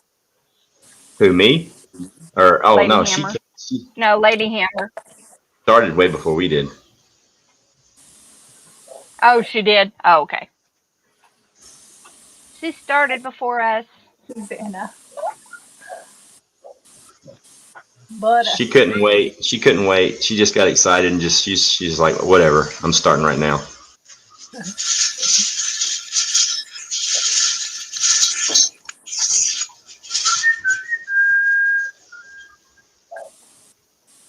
Who's I was just looking at my Savannah funnel says and she has it's breaking 16 up. boxes of butter. Oh, sorry. Do what? Huh? What?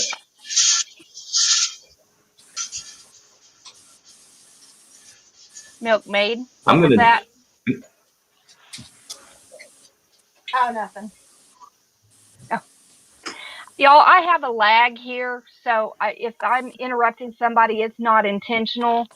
Like, I'll be talking and then somebody else will start talking, and I know you're not intentionally talking over me either. It's just a lag.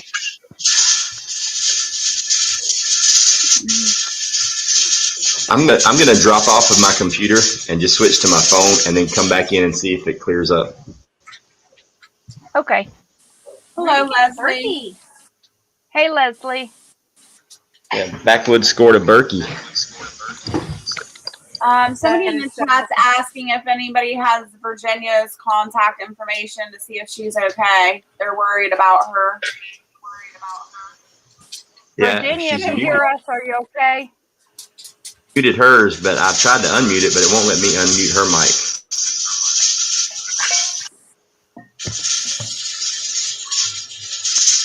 Virginia Roots, I am the beta test, LOL. Oh, okay. Bella said she just checked in. She's good. Okay, there she Okay. is. Here. Good.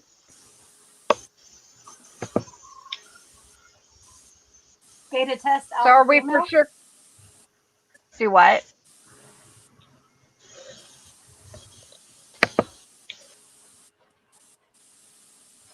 Uh-oh.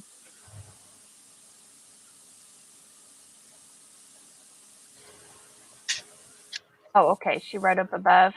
Good. Oh, one more minute. Woo! Okay, did that speed it up any? Top. Can y'all hear me? We hear you. We see you. All right, cool. Is that connection any better?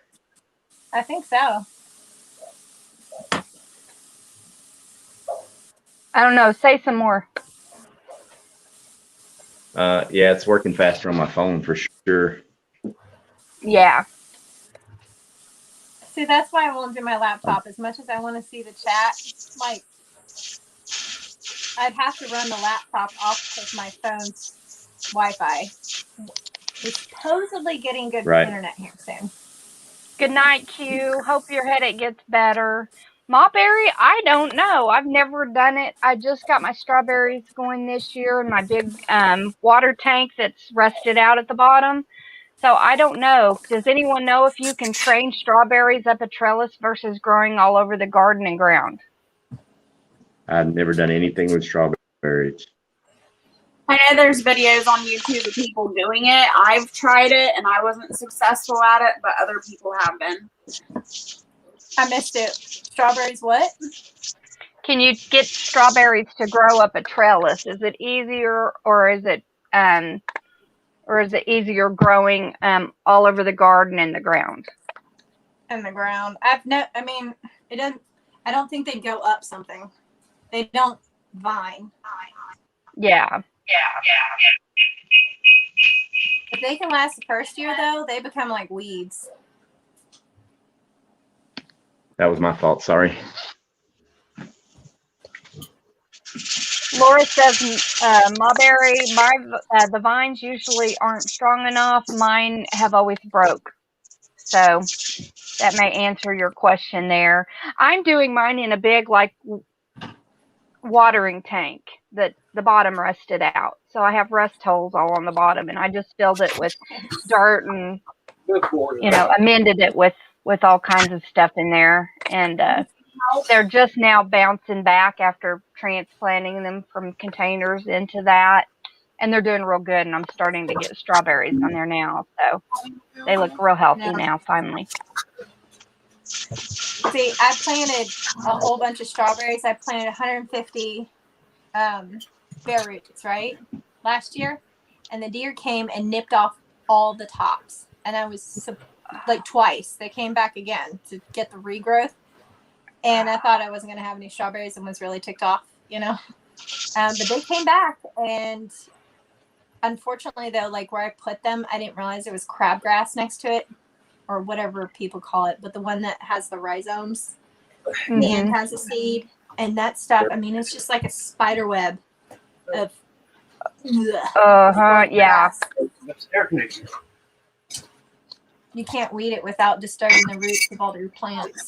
Yeah, it's really difficult. You almost need like a barrier there to keep those roots from going into whatever you're growing. Yeah, I told my husband we're going to have to till around my garden because some of the grass that's out there is trying to invade into my garden space. I'm like, nope, we're not having that. We're going to have to till, get that back out of the way. Yeah. Put something there to keep it from spreading. Like a moat around your garden. Something. Right?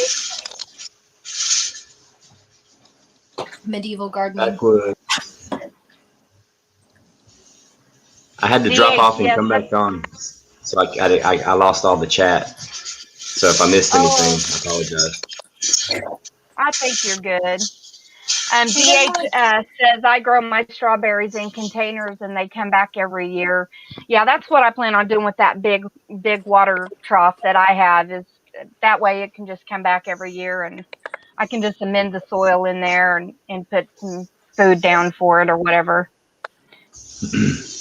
Yeah. They're less fortunate, yeah. Independent Minnie says, "Hey, it goes." Yeah, it's still lagging a little bit, but I can at least this way I can see if people are in the back room wanting to come in, and I can see some of the comments on my phone. It's just so small you can't really see the comment. Yeah. Like zoom it. So I need to give you guys a warning. If you hear a bunch of screaming and I run out the front door, we're okay. The hogs are out right now. My husband's trying to chase them down. So okay.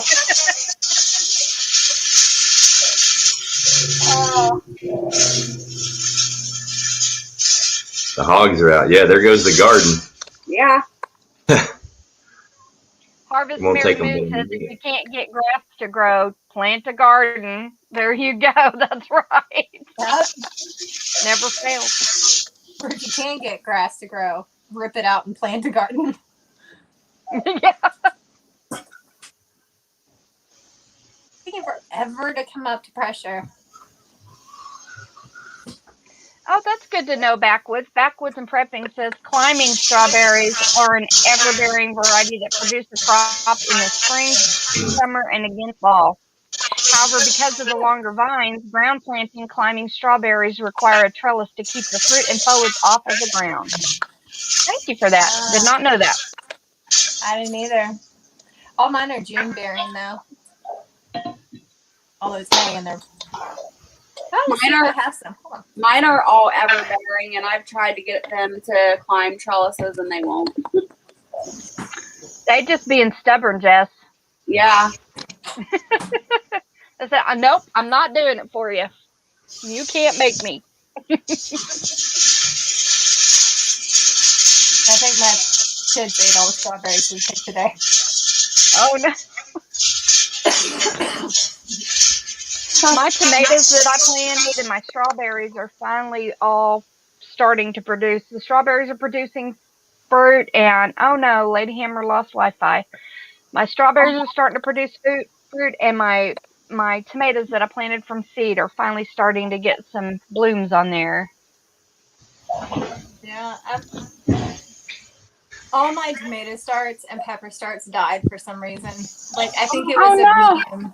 So, but the funny thing was, and I did a video on it, I went out in my garden because where I put my garden was where we had the pigs last year. and any excess or rotted whatever tomatoes I'd throw in there. They love those things. But I went out into the garden, and all of a sudden I found all of these, 6-8 inch tall tomato plants growing all over. So I just transplanted them over to the row. Yep, there you go. That works. I was like, if it ends up being a cherry, I'll just rip it out and whatever's, a paste tomato or a slicer. Y'all want to see? I want to see my garden. Yeah. Lady Hammer wants to know if she can come back up for a minute.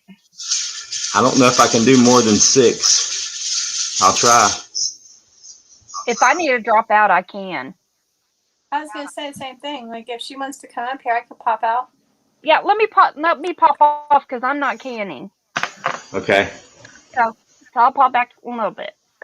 Well, my canning's kind of boring. Like, I'm not even jiggling yet, right? We're almost to 10. We're at 8.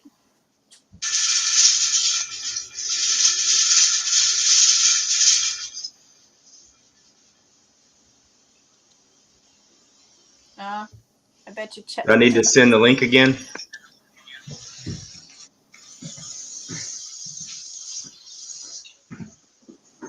Just all multitasking over there. And Lincoln.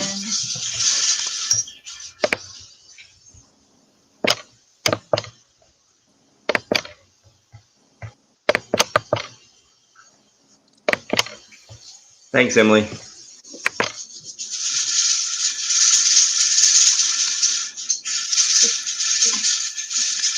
Hey, guys. Why didn't Emily come up here? I don't know. She oughta. Well, I know at the time we started, that's her be in the yard, take care of the horses and chickens. Chore time. No. Can you hear me? Yeah. Okay, mine are out and done. Nice. Nice. Sweet. There you Looks go. good. Looks good. Did they already pop? They're already all popped. Yeah, they were just popping. And my juice, let me show you. I don't know if you can see, there's a little bit of, not bad, but Yeah, that's not bad at all. okay, so they're good? Yeah, they look great. As They look awesome. long as they all seal, you're good to go. Yeah, they all popped when I took them out. You're good to go. Let them sit. Cool. Let them sit right there on the counter for 24 hours, and then take the rings off. Make some soapy water. Wash the outside of the jars real good, especially the threads, and let them dry and put them away. That's the best noise in the world is to hear those pings. I know. They pop pretty fast too. Good job, Lady Yeah. Hammer. Good, awesome. Good, awesome. What I did though, I cooked my beans first, like I always do. And 'cause I put ham and rotel and all that good stuff in there. I wanted But to. yeah. I meant to. Yeah, they're Looks still good. moving around. Oh yeah, they'll bubble for another couple hours at least. Cool. And we started them outside on the back porch on the the propane thingy. Yeah. But we couldn't get them down to temperature. I mean, we had to move the thing in the house because it was getting on up to like 13, 14, and we just had to like rush it in here to the house. Yeah. Yeah, you got to be careful with that fire. Yeah. And because we turned it down as low as it would go, and then I don't know, every time you walk by it, it'd blow the fire out. Right.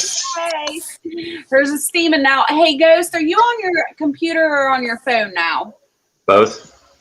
Oh, you're still on both of them? Yeah. Oh, yeah, you are. Okay, never mind. Okay, well, I'm gonna get down now so she can come back up. Okay. Okay, bye. Thanks for showing it. I'm still listening. Bye, Lady Hammer. Bye-bye. Bye, Lady Hammer. Emily sent you a message, Joe, so I don't know if you can access that now or not. But What was her message? I don't know. She didn't Maybe tell me she's- that. Well, if it was on a text, I can't access it because I'm live on my phone. I mean, I can try, I guess. We got jiggles, y'all.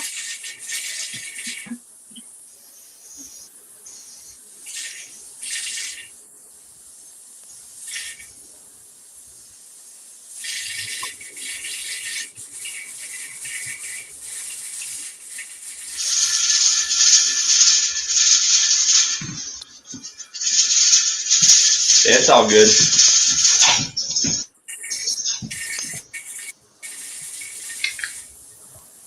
All right, I'm gonna put this on the big screen for me, and then I'm gonna go show you guys my garden. Which one's solo? That would be this one.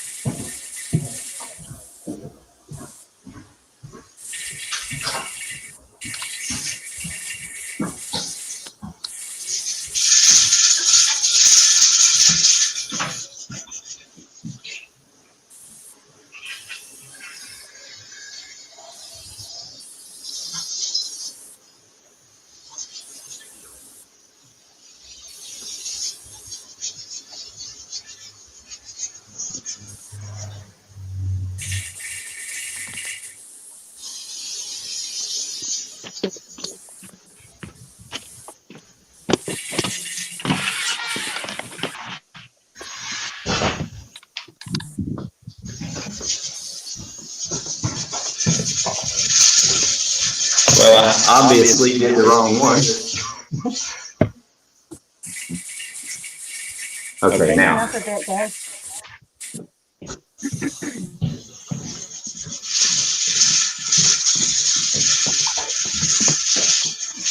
Hey, you guys, I'll be back. I gotta go run outside.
I can't hear you guys. Why is everybody muted?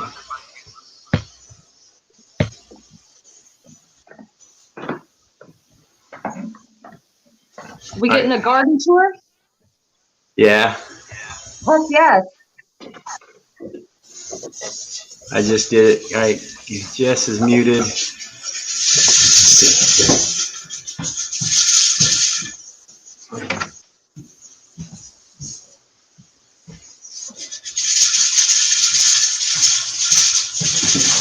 Yeah, we did a quick garden tour while waiting on I'm the bean. sorry I missed it. I'm gonna do I'll do an update video tomorrow. I don't know Okay. if you guys could even see it. It was kind of dark out there. I've been distracted. I moved it up to the kitchen so I could mess with the lid, and I've got pressure building up again. So yeah, again, and it's not coming out the side. Who has echo? Yeah, a little one. Is it me? I don't think so. Okay. Sorry, y'all. For some reason it dropped Sometimes out. there's like Sometimes there's like an initial echo whenever you add somebody to the stream, and it drops off like really quick. I noticed that last night. Okay. Thank you, Moonlight Gypsy.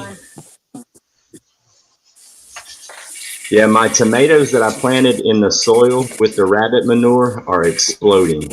Like, they're twice as big as the other ones.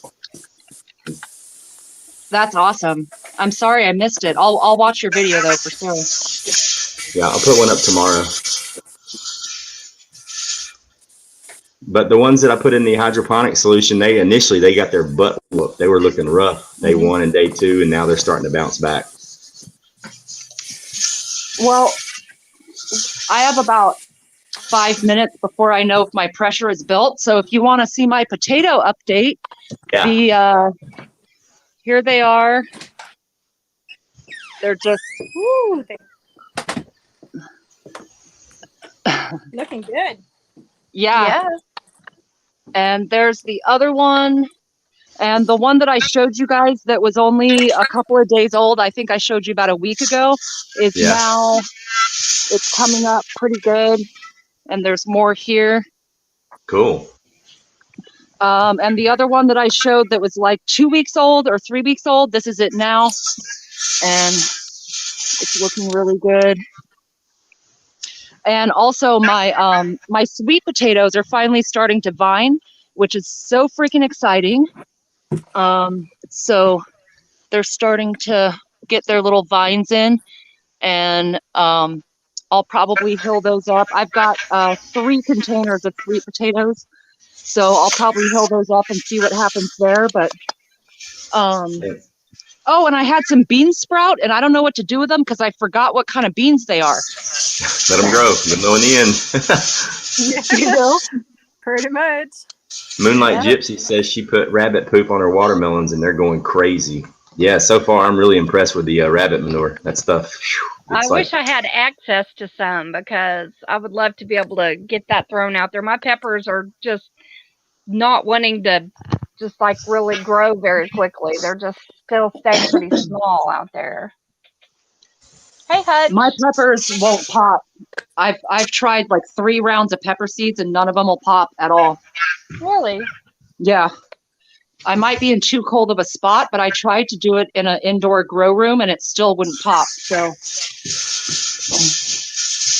Buddy's tripping out. He's like, Dad, why are we in here in the kitchen and why am I laying on this hard floor? I'm used to laying on the bed while you're online talking to people. He's usually laid up on the bed with his head on my pillow just staring at me while I'm online, and now he's in here looking at me like, what's going on, man? Why are we in the kitchen? Dad, this is not our normal routine, Dad.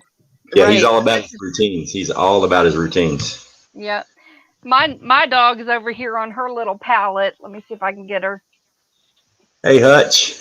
She's over there snoring. Hutch. Pretty. Hey, did y'all break up just now, or was it just me? I think it was just you. It's probably I'm all good on my end.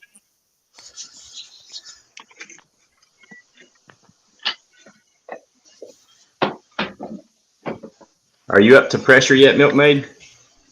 Yep. I put my little jiggler on. I did the jiggle dance, but Uh-oh. Yes. Well, you got to do it again since we missed it. okay. It's a requirement. It's a requirement. LJT Mini Homestead says, Ghost, I want an American canner, but I'm afraid it'll crack my flat top stove. What size do I have? I have a 921.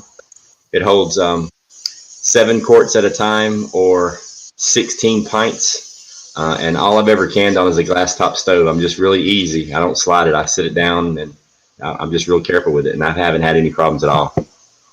I think the whole like canner on top of a glass stove thing has to do with if it has like a concave bottom.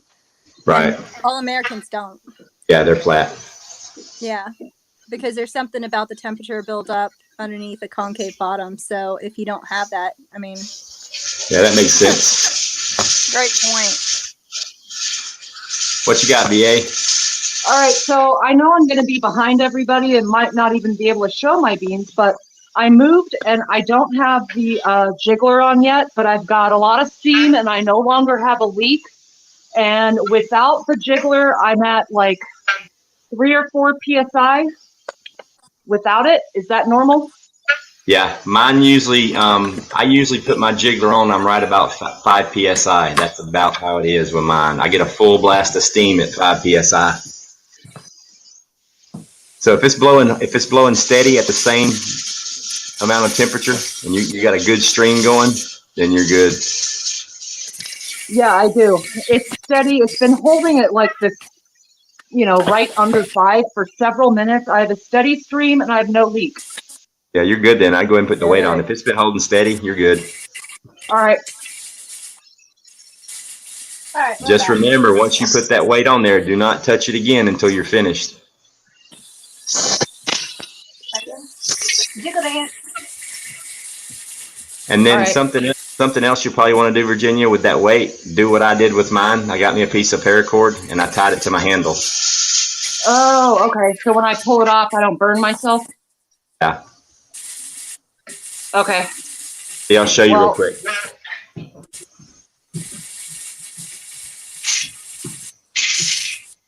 See that?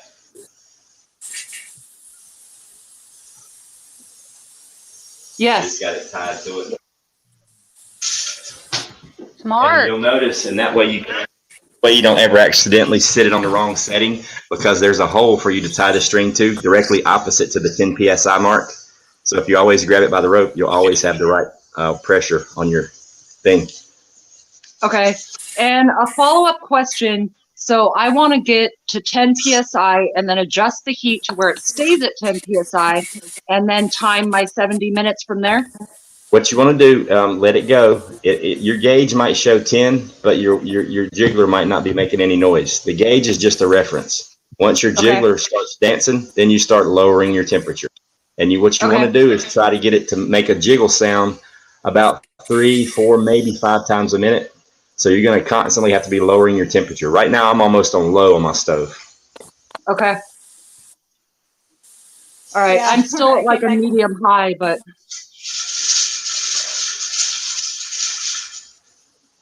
You got jiggle?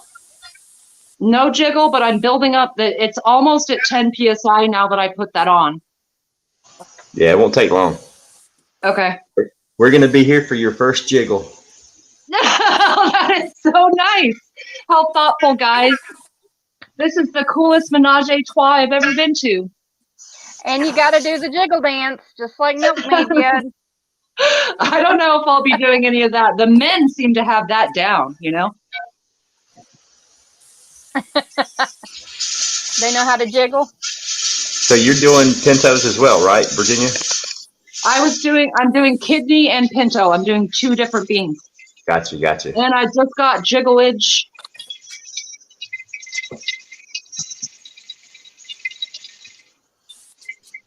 So with that jiggling at a pretty steady rate, that's a good thing.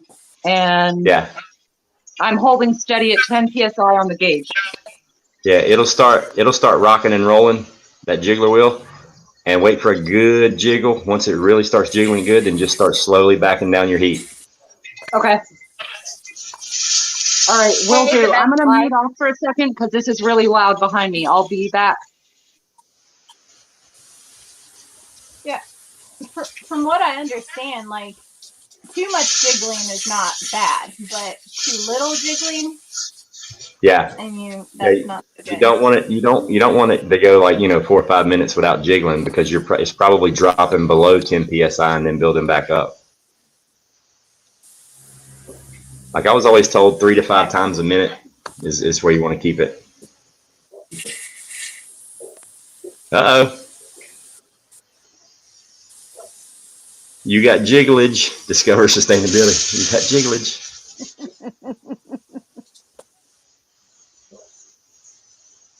Uh-oh. Now she's Did you get the hogs? Did you get the hogs back in, Jess? We got all of them in but one, the 600-pound hog. He's gone.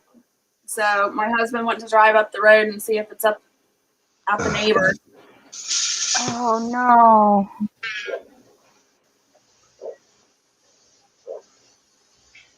I'm looking at all my local area Facebook walls to make sure nobody found a hog in their backyard.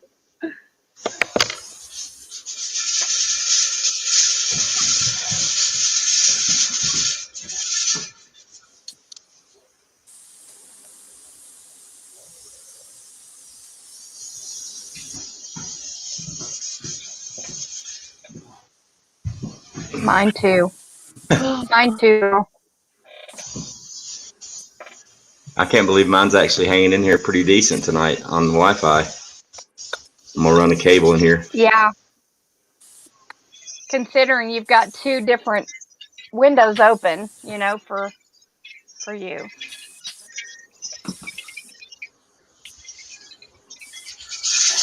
Sorry, y'all. Yeah, Virginia Roots, you're probably going to get the participation trophy for tonight since you brought an ancient canner here. Had a problem, troubleshot it, and made it work. Thank you. But you didn't I give mean, up. You stuck with it, girl.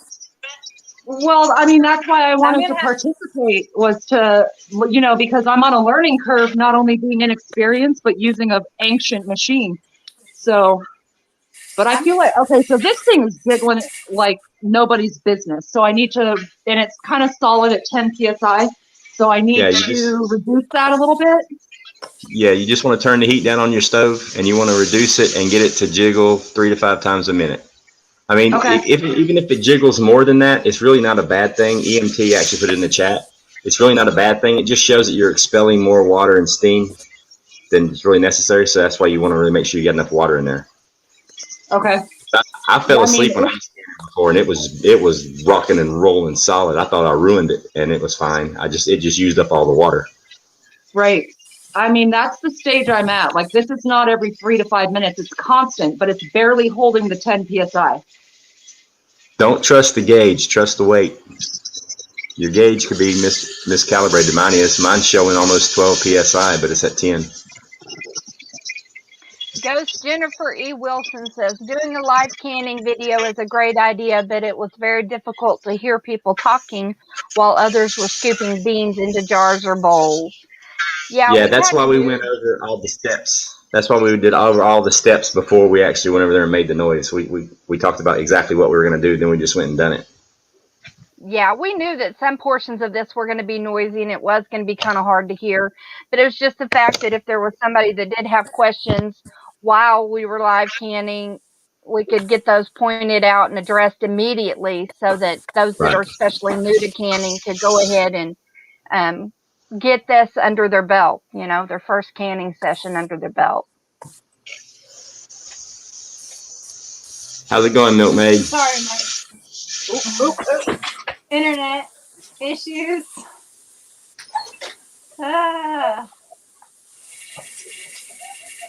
Can't wait to have good internet. Jennifer says, I think it would have been better if you had only 2 people canning and have just 1 or 2 others adding tips and explanations. Maybe so, but we just kind of want to have a party and have fun with it. This is our first time. Hey, I gotta say, I have an idea for what award Virginia Roots should get. The Tenacity Award. Because she's sticking with it, man. She didn't give up. No, I ain't giving up. No, ma'am. I agree. She's like one of those pit crew mechanic guys in NASCAR, man. She just yanked the car behind the wall, pulled the tires off, dropped the axle, put it back together, and put it back out on the track. She's a couple laps behind, but she's catching up. I did actually use garage tools to make this happen, people. Yeah. I personally loved this live stream, even with all the noise myself. I don't know about everybody else, but it didn't bother me at all for people to be putting beans in their jars and all of that stuff. Yeah. Oh no, Jennifer. When nobody's saying that you were mean, I mean, I appreciate the input, and I know they do too. But this was just kind of off the cuff thing we decided to do last week, and just pull people up here and can live together and watch the mistakes, and hopefully, you know, like it's like with Virginia, you know, if she wasn't on camera, we wouldn't have known what was going on. She would have had to, you know, tell us later. But, you know, we're doing our best to try not to talk over people and get it, you know. But we'll work the kinks out. Yeah. I think this is a really good inaugural event because I made mistakes. I didn't know what I was doing. And I have no doubt there's people in the in the chat that are learning something from everybody up here. So yeah, sorry, then I'm sure the noise was overwhelming, but we'll work out the kinks. I can't wait for the ghee. I've got a bunch of butter to do. Yeah, definitely. Yeah. That's awesome, Jennifer. And no one took it as some kind of a jab at us or whatever. No. You're always welcome here. We didn't take any offense to it. We appreciate the feedback. Mm-hmm. Thank you, Wendy. Yeah.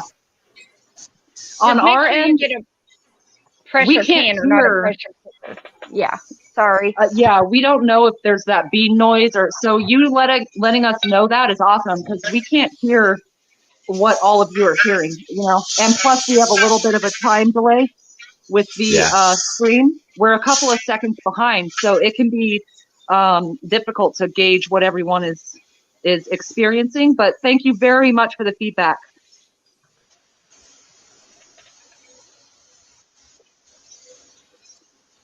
But I am going to do individual videos every time I can from now on. You know, because before, when I started my channel, I already had all my stuff canned. I didn't have any empty jars. I'm like, I can show you what I have canned and tell you how I did it, but I can't really show you until I get some more jars and have something to can. But I scored a few cases of jars. Do what? I was telling Milkmaid to get her booty back up here. It's all right if you keep popping out. It's all good. Yeah. We don't mind. Get up.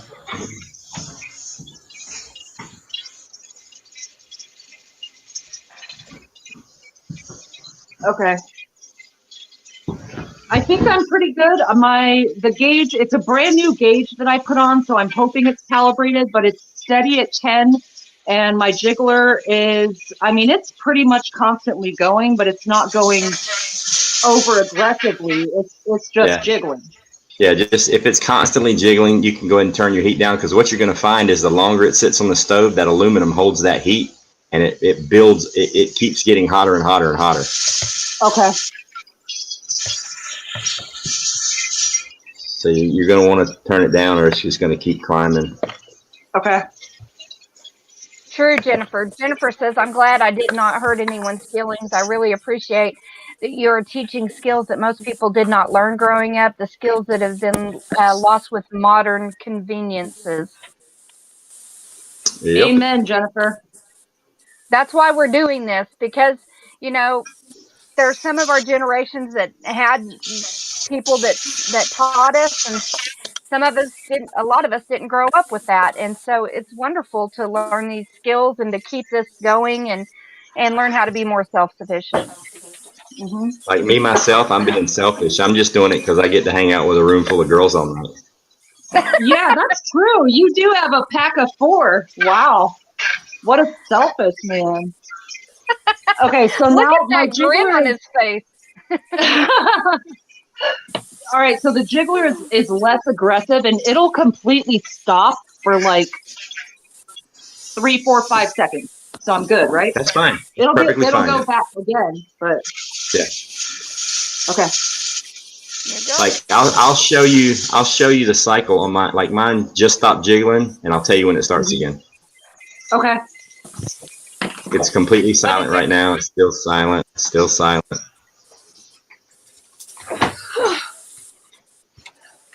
But I can hear it's venting a little bit, but it's not jiggling. What did you hold up, Milkmaid? I didn't see it.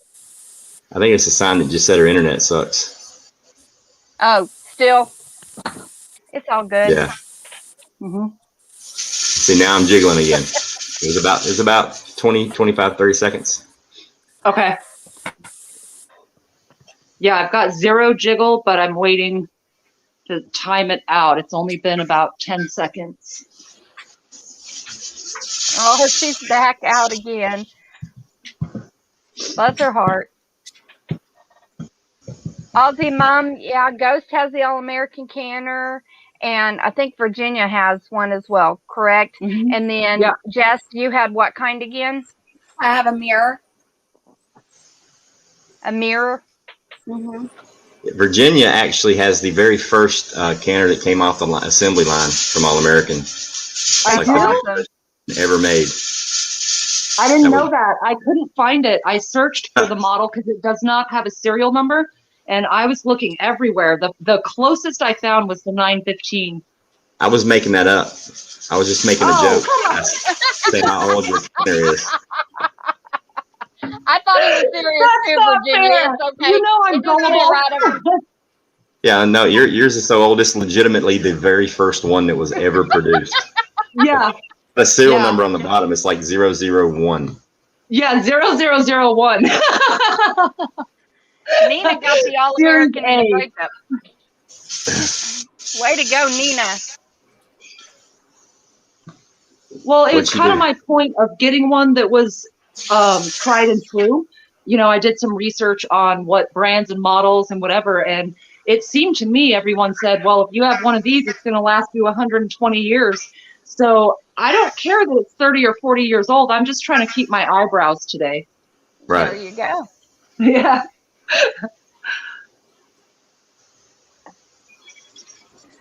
Oh, that sucks, Milkmaid, if you hit your limit. But, well, then you definitely got to make sure you take pictures and, show them to us. You'll have to jump on his next live stream and show him off. Yeah. Yeah. I believe it was Lady Hammer that showed hers earlier, if I'm Yeah. not mistaken. Those were awesome. I saw it. Yeah. She did a beautiful job. She really did. They looked wonderful.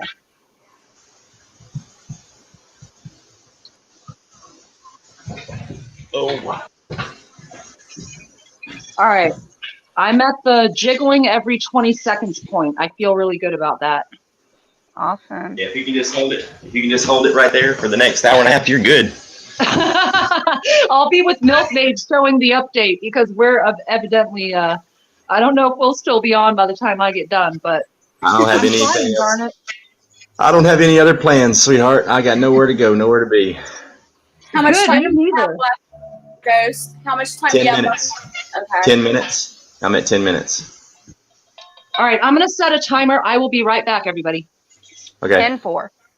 Jennifer, you're so welcome. I have a Presto, and I mean, it's not as expensive, but I like it. It works good for me. Mouse Toast uses a Presto, and she does just fine with it. So, get what fits within your budget. Don't think that you have to have a $250 or $350, $450 All-American. You can start with a Presto if you want. They're good canners and they last. Yeah. You can get them at Walmart right now for $78, brand new. Yeah. I mean, I wish I had a Presto. I'd be running 2 loads right now instead of 1. I'm actually thinking about getting another one. Yeah, I was hitting people up on my Facebook. Look, if you or a family member has a canner that you no longer use, let me know. Because I could have 2 going at once. The life expectancy on the cans, on canned goods, I mean, they deteriorate the longer they're with texture and some nutrients, the longer they've been in the jar. But life expectancy, I mean, you're not going to die from it as long as it's been properly canned and it stays sealed. You're good. Thanks, LJT. That's awesome comment. I appreciate that. He says, I know how to can. This was interesting to see each person's issues different from the other people's canning videos. Great learning curve. Learned a bit more than I knew. Awesome. That's why we're here. Exactly. It sucks Milkmaid got booted. I think BH had said a while ago that he scored a bunch of vintage, or he or she scored a bunch of vintage jars. Just remember to check those jars before you use them. Make sure that the edges, the rims, don't have any nicks in them. Make sure they're not scratched up or anything like that, the jars, because those weak areas can break. And also with the rims, if there's a crack in it, it won't necessarily seal properly. So just inspect your jars thoroughly after you wash them. And you don't ever want to use any kind of metal cookware, silverware, anything like that in a canning jar. Always use wood or plastic, or just shake the contents out by hand.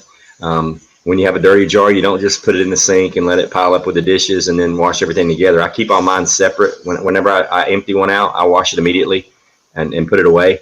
Because if you have a minute scratch on the inside or outside of a jar and you put it through the high pressure canning, it'll explode in your canner. That's happened to me once. I had one that just exploded, spaghetti everywhere, but it was all contained inside the canner. And I'm pretty sure it was because it was washed in the sink.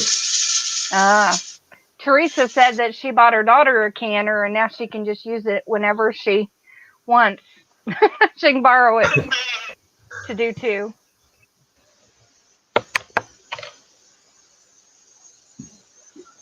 I'm sorry, Milkmaid.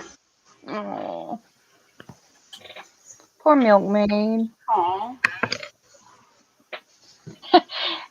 Discover Sustainable Nina says, per Mouse Toes, canning jars are holy vessels. That's right. Oh, yeah.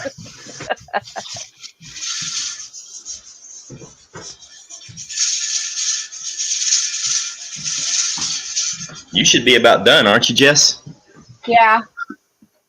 I've just got 2 more minutes left on it. Okay, I got 6. We got the hog back. It was on the road, and some idiot tried to hit me with his truck. So my husband's on the road with his flashlight trying to get the hog off the road, and I've got my flashlight trying to slow the guy down, letting him know we're on the road. No, he comes right up to me, almost hits me with his truck. Doesn't even slow down. Damn. So I asked Emily, because I didn't have a chance to mute it on here. So I'm out there cussing, and I'm like, you guys, could you hear me? And she was like, no, we couldn't hear you. I was out there cussing up the storm, yelling at the pig, and Hey, CB's daughter, welcome to the room. Hey, CBs. Hello. And the other, Keto Homestead with Jess is the other one on the panel. And then Virginia Roots is, she's behind stage right now, but she's got her window up here.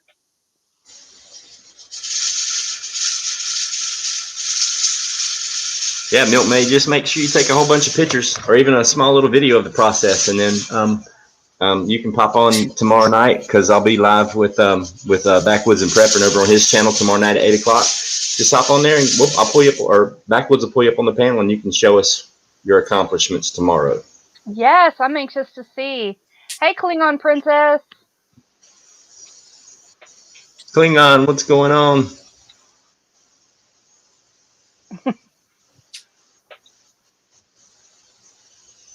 Getting close. Only about another 45 minutes or so, and I'll be able to see what I did. It's like every time I take the lid off, it's exciting.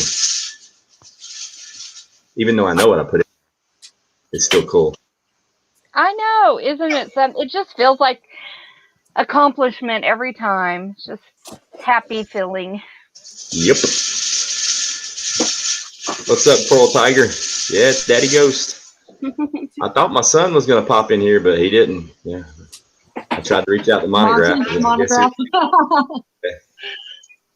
That was funny. Klingon. That was so funny that night. Dean Molas asks, one thing I have always questioned, older canned goods lose nutrients. Where do the nutrients go in a sealed jar? They just deteriorate. I mean, they just deteriorate. They decay into different sugars and things like that. They just deteriorate. They go into nutrient heaven. Yeah. Right. They have a little funeral for each other as they begin to pass.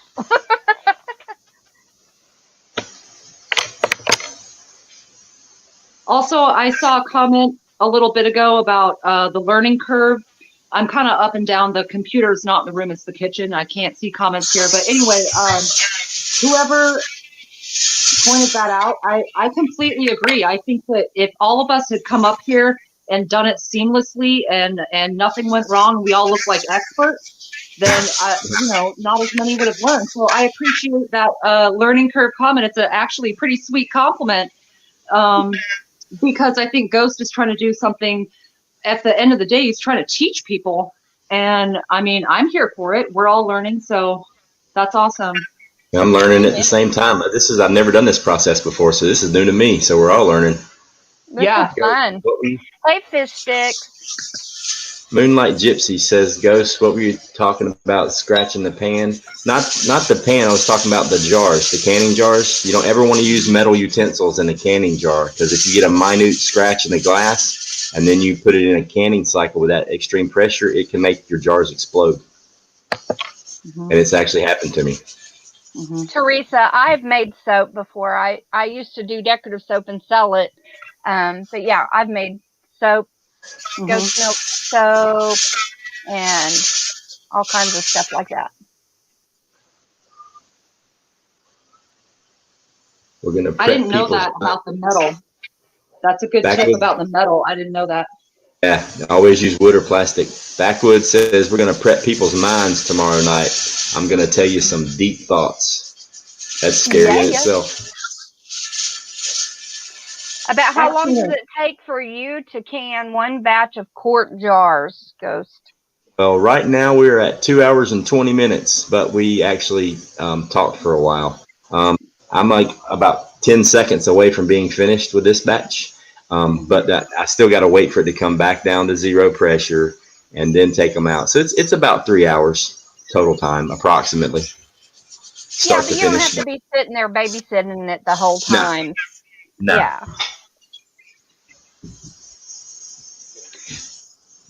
No. Yeah. Well, I mean, you remember last week I was canning chicken and talking to you guys all night long. Yeah. So let me ask y'all out there, those that have not canned before, do you feel like more like it's something you feel like you can do now, even if you didn't can with us? Do you feel like it's something more doable and it's not so scary?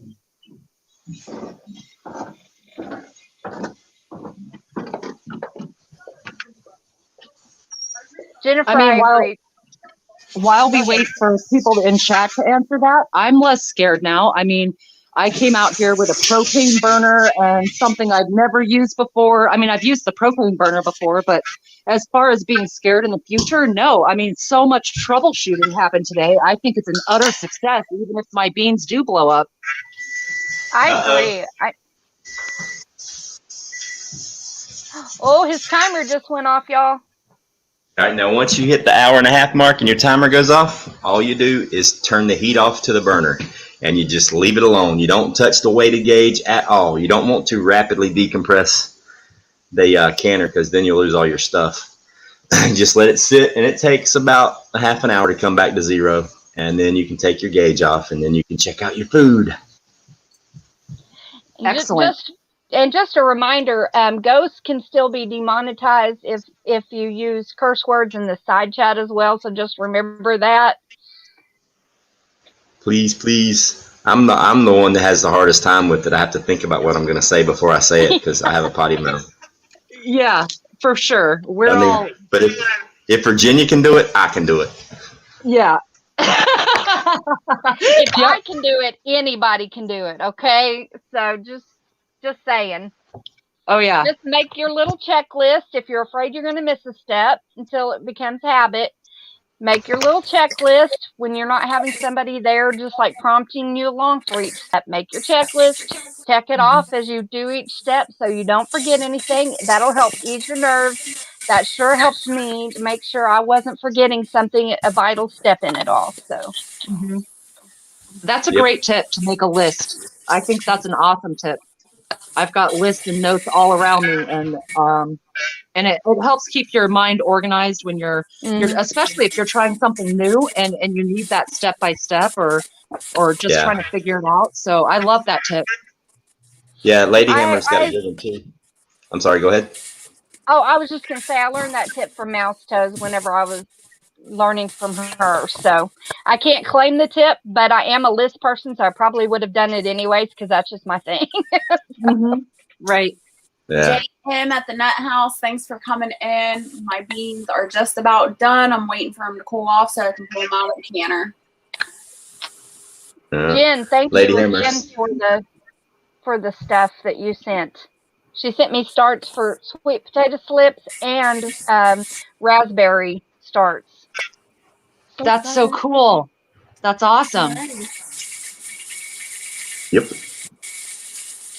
Did I see that Susanna finished? Was Susanna canning with us? I missed almost all of chat, but I know she was going to try. Yeah, I think she was canning with us, but I haven't seen her Oh, in the that's chat. great, Susanna. I think quite a few people were canning with us in the chat. Cool. Good. Susanna, if you ever want to show us anytime that you're ready, I think that'd be really sweet. I'd love to see what you did. We were talking about it for a few days, girl.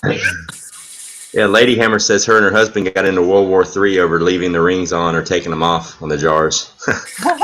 Yeah. Right. Yeah, I don't store my jars at all with the rings unless I'm stacking them. And then I'll only put the rings halfway on so the weight is on the threads, not on the seal. The only thing the rings do is hold the lid in place while it's sealing. Once it's sealed, there's no need in having the rings on there. And the rings can actually cause you to get a false seal. Jennifer's asking questions. She's asking, when you can, do you plan a weekend or a week and plan to just can the entire time to get as much done as you can? Or do you do a batch once a week? Or what do you all find works best for your life? Just doing one batch like tonight is a pain in the butt because there's a lot of work involved in it. Like if I was doing 3 or 4 batches, I would start early in the morning. And the thing is that it's going to take you 3 hours to do one batch, but you can legit do 2 batches in like 5 hours and 30 minutes, and you can do 3 batches in 8 hours. So it's faster if you're stacking batches because your water's already kind of warm, your canner's already kind of warm. If you heat your food up in your jars and you try to get them at that temperature, you cut down the amount of time that you have to wait to bring it to temperature. So I like to if I'm going to do canning, I'll get up early on a Saturday morning, like 7 a.m. and I'll start, and I don't stop until I pass out, sometime the next day. I'll do 7 Yeah. unload, just rock all the way home. But some people like that it doesn't have to be a huge involved process and they can just get something knocked out in 3 hours. Everybody's different and everybody's timetable is different. Not everybody can for hours and hours and hours on end. So yeah, Right. I mean, it's just going to be whatever fits into your schedule, and everybody's going to be different, just like with anything else. Your preference is your preference, and my preference is mine. And so I prefer to get at least a couple of batches done, so I feel like I've got a lot of bang for my buck. Right. Yeah, I agree. I mean, this is my first time, but it's clearly something that takes 3 hours or more. And if you're going to go ahead and put all that effort in, I would maximize your time and be efficient with it. So even if you're only doing one batch of pressure canning, maximize that batch and do all 7 quarts or whatever your device fits. Maximize that device, and that you'll be able to maximize your time. I could really, let you know shortly as far as the future, because it is a time-consuming process, We are back up But to I will 60. say this, you do actually, because you're canning more than one batch at once, you actually save on fuel because you're not, like if you're really a thrifty person, you're saving on fuel because you're not having to reheat your canner from start, like Ghost was talking about, things like that. So you're saving fuel. If you think time is money, you're saving time. So, you got to think of it. Yeah, and like you said, it's maximizing. It's more efficient to do multiple loads. It's way more efficient to do multiple loads, especially if you're buying food in bulk. I mean, I don't just go to the store and buy 1 2-pound bag of beans. I'm coming home with like 40 or 50 pounds of beans, and I want to put up as much as I can. Well, I think that's a good point about the fuel. Like some of us use natural gas. Some people might be using wood or doing it outdoors. That's an excellent point, Prep for it, about maximizing your resources as far as what you have to create that heat in the first place. Yeah, this video is just instructional on, doing a batch just to go through the process. Like legit, I would never start a batch at 8 o'clock at night. I would have started at 6 o'clock this morning. Like right now, I'd be on like my 5th batch. Yeah. Lady Hammer, if he won't eat them because you take the rings off to store them, well, actually, that's safer because sometimes if you've got a false seal, those rings are holding that seal down and you think it's sealed and it's not, and bacteria is in there growing. So it's actually much, much safer to not store with the rings on. And don't stack them. Yeah.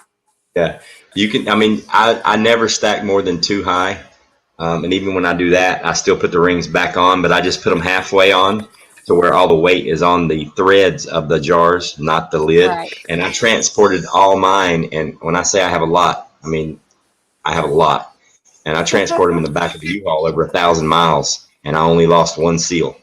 That's amazing that you only lost 1 seal and all of that. And That they were really is stacked, amazing.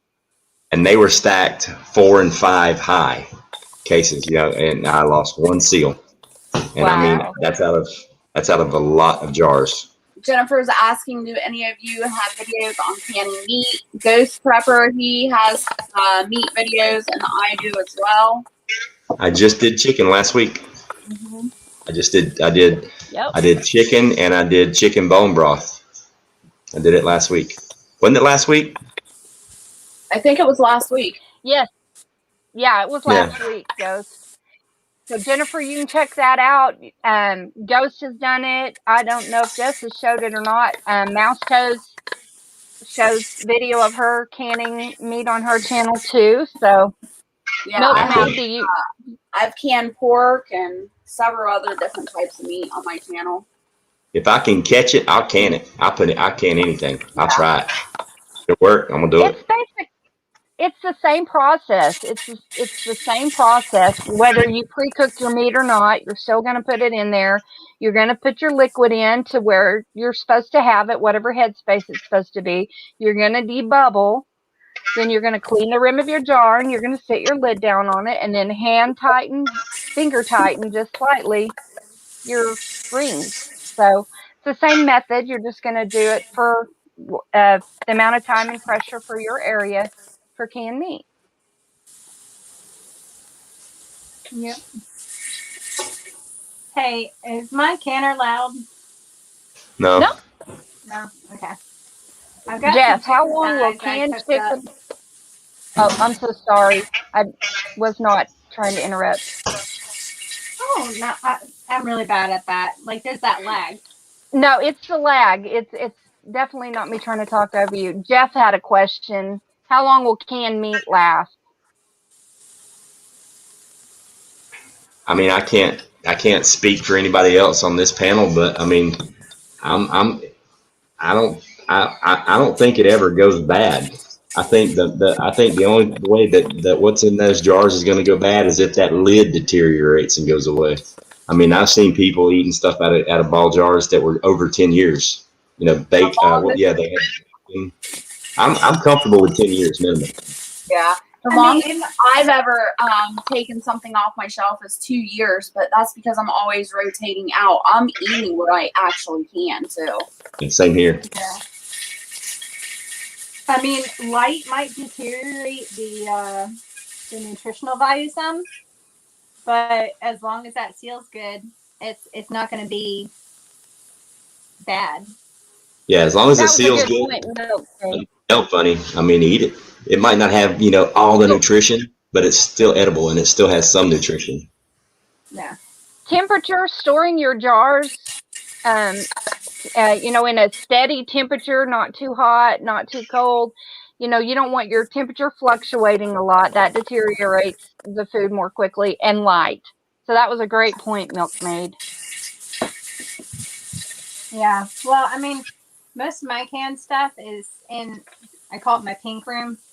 It's like a storage area that I put, like, I put a space heater in because it's not part of the house. So I put a space heater in to keep it from going too low. And then I have a window AC unit that I run. That's actually something I kind of stress about because if I don't have electricity, I've got to come up with something better. Yeah. Right. Trying to keep that temperature regulated in there where you store your canned foods. Yeah, because I had so bad. I had hundreds and hundreds of jars canned up when I lived in Florida, and it's always hot down there. So I was having to run the air conditioner when I didn't want to keep it nice and cool. That's the great part about this house I got here. I got a huge basement and a root cellar, so it's like perfect temperature. I'm envious. So envious. We have another question in the chat. Is it possible to reuse lids? I personally reuse my lids. Ghost does. I don't know about anybody else.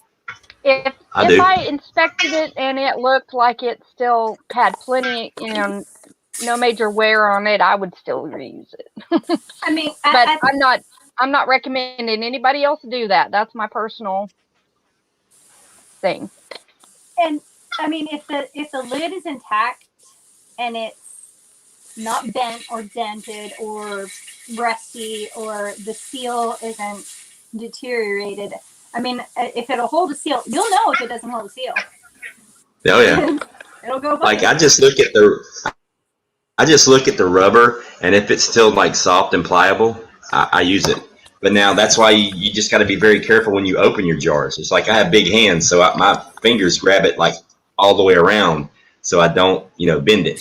And if you got tiny hands or something, use something like a butter knife and turn it to the edge, the back side, the flat side, and you can just kind of rock the lid, and it'll peel it up. Have y'all ever seen that 1870s Homestead? I have. Channel? Yeah, she has this really cool old school lid popper. Basically, it's very wide, and when she pops it, it doesn't bend the lid. Oh, awesome! Wow. Out about but I mean I've looked for them. I found them on eBay, but people wanted like close to $30 for them. So I don't know. But it would save you a lot of money if you were in the habit of damaging your lids when you're removing them. So I just kind of I try to, I grab it kind of like this. Yeah. And I just kind of slowly, and then it'll pop. Yeah, I mean. Initially, I was just doing it at one spot and pulling, and I was always bending the edge of the lid. So I started, spreading my fingers out and trying to work it off, and it works a lot better that way. I mean, I got milking girl hands, but I still have a hard time popping seals just with my fingers. I like that milking girl hands. Yes, Jennifer, there are some reusable lids like. That's funny. There are reusable lids like Tatler lids. That is true. I've heard mixed reviews on those. I've never used them, but I reuse my lids simply because it's when I first I'm just now getting worked up to a 3 and a 4 year rotation, but over the past year, I was on like a 6-month rotation, so the lids were practically brand new when I would open them up. But what I would do is if I can something like spaghetti or chili or something like that, I would use those same lids to can another batch of the same thing. So if there was any flavor carryover, which it shouldn't be, that it would be the same. But now if I'd had this lid on a jar for say 4 or 5 years, maybe even 6 years, there's a good chance I wouldn't reuse it because that rubber's only going to last so long. You know what I mean? Right. Yeah. Dean says if you can, check out U-line lids compared to ball lids. The difference between, sorry, I've got a little crack here on my screen. Between the red seal and the thickness on the U-line lids is impressive. Are those BPA free? I'm like, so you like the U-line lids better? Is that what you're saying? Are all lids BPA free? I hear a jiggle. I think so. I think the ball and the cur are. Yeah, they are. They're BPA. I didn't realize that. I'm glad you brought that up. I actually did look into that because when I couldn't find lids anywhere, I was looking there, and it wasn't a bad price, but they actually limited how many you could get. Am I breaking up? No. Okay.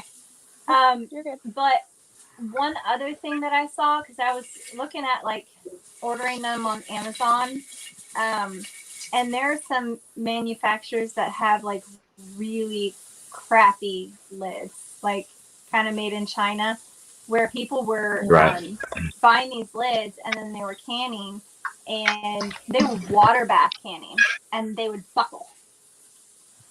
I've seen some of those bad reviews. Quality. That's why I'm normally not a brand name girl. I don't give a crap unless it's something that's truly quality. But when it came to lids, I was like, I'd rather have good lids Yeah. wait or save or spend the money on them than to get something and it just buckles right out of the counter. Yeah. I'm just comfortable reusing them as long as they're not, 4 or 5 years old. Once I hit that 4 or 5 year old mark, I'm not going to take a chance because the lids are dirt cheap if you can find them, Right. This, That's and the somebody issue did right make the now. comment. Yeah. Yeah. If they're super young, there's no harm in reusing them. You know what I found? Mine's done. Woo! What I found was if I go, like, say all right, so a town near us has like 3 or 4 different Walmarts, and within like a 15-mile radius, maybe more than that. But if I go to the one that's in like the more rural part, like right next to the country, they never have jars or lids. But if I go to the one that's smack dab in the middle of the city, they'll have them sometimes. Oh, yeah. Well, those people don't even know what they are. Right?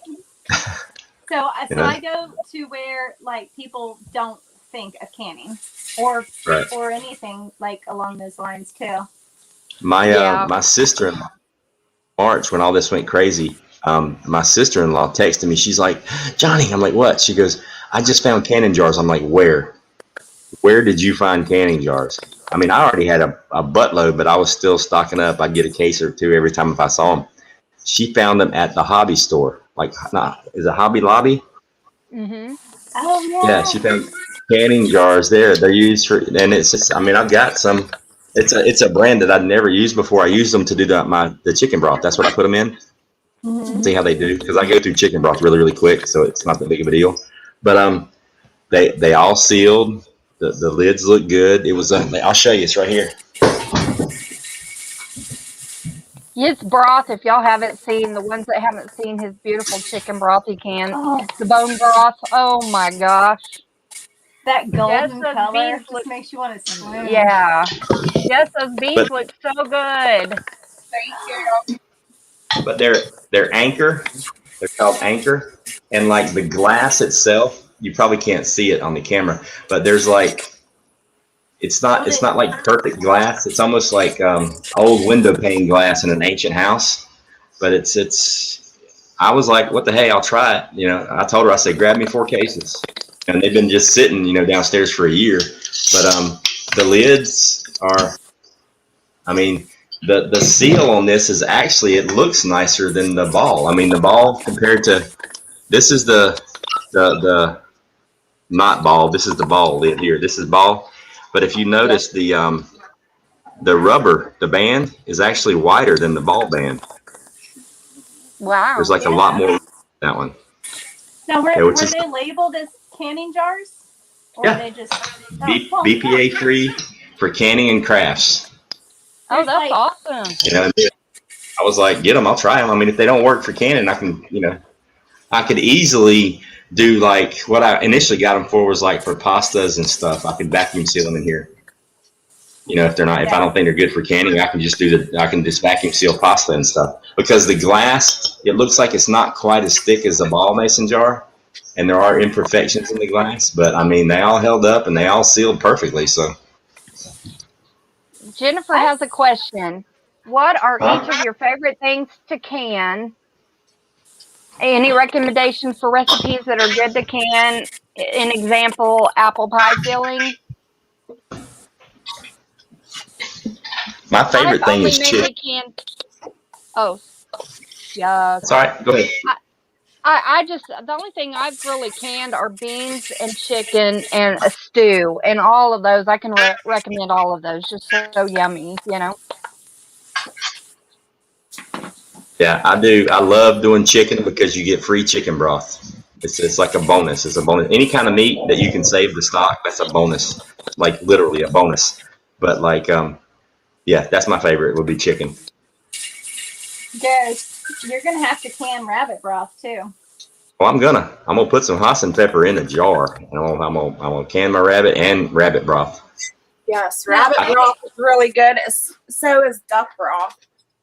Yeah, And Emily's kind of twisted my back. She's done taught me into doing this cookbook thing, kind of online cookbook thing, where I'm just going to randomly grab stuff out of my pantry and use all canned stuff and make food and like do the cooking show.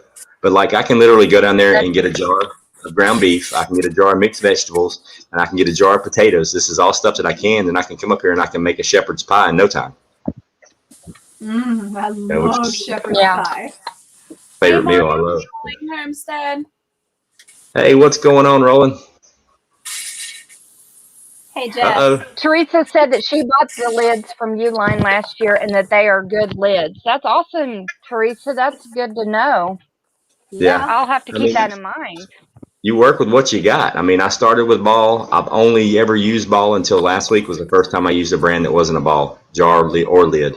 But I've had awesome success with it, so I'm just sticking with ball. They cost a little bit more, but I don't care. They work for me. So as long as I can find them, I'm going to get them.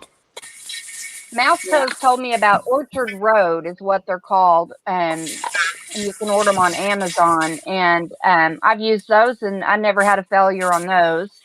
And those seem pretty great. And then Ball and Cur I've used. Angry. Oh, no, what's it? I saw one at Teresa Sample. Do I raw pack my chicken? No, I actually cook it. I cook it beforehand because that way it's easier to get the meat off the bone, because the bones go back in the pot with my veggies and they make my broth, my bone broth. Milkmaid, you were going to say something to me? I was going to ask if the hogs, if you got them back in. Oh, yeah. You got them back in. Electric pressure cooker. What is that, Angry? What do you think about using an electric pressure cooker? All right, a pressure cooker is not a pressure canner. I can pressure cook food in my pressure canner, but I cannot pressure can in a pressure cooker. I would not do that. Sometimes fast. Yeah, I know, right?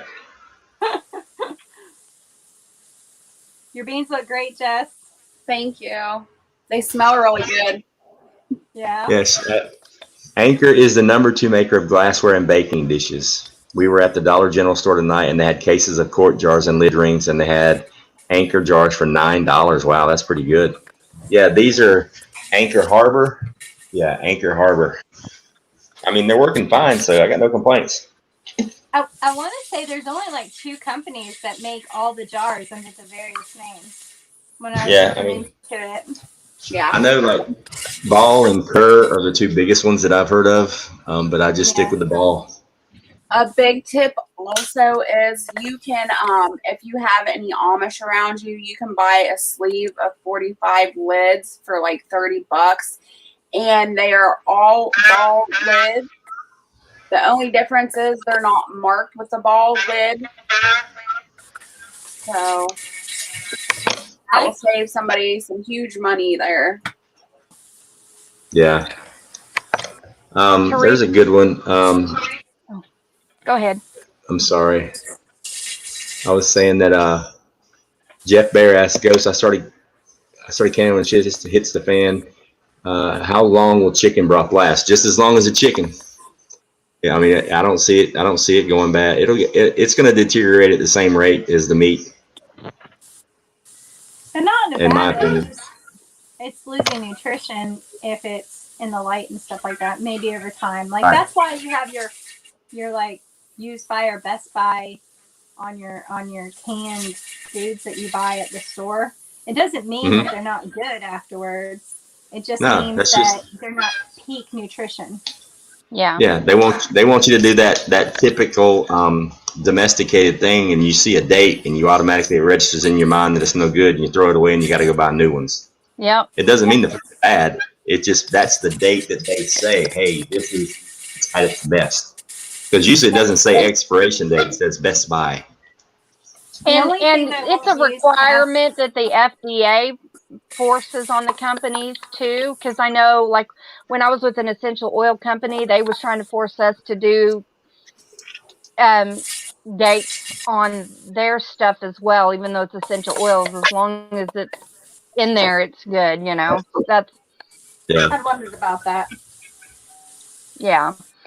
Teresa, do you raw pack your chicken? I know Ghost answered that. I have raw packed my chicken because, like, if I just do chicken breast, I'll raw pack it. But if I do thighs or something like that, I'll pre-cook. Well, I'm gonna just tell you right now, Mouse Toes, she does the raw pack with the bone in with her chicken thighs for her chicken cacciatore. I just had to put that out there. No, she said she doesn't like it though. She doesn't like it. She did it, but then she tried it and she didn't like it. Ah. I've got to stand up for.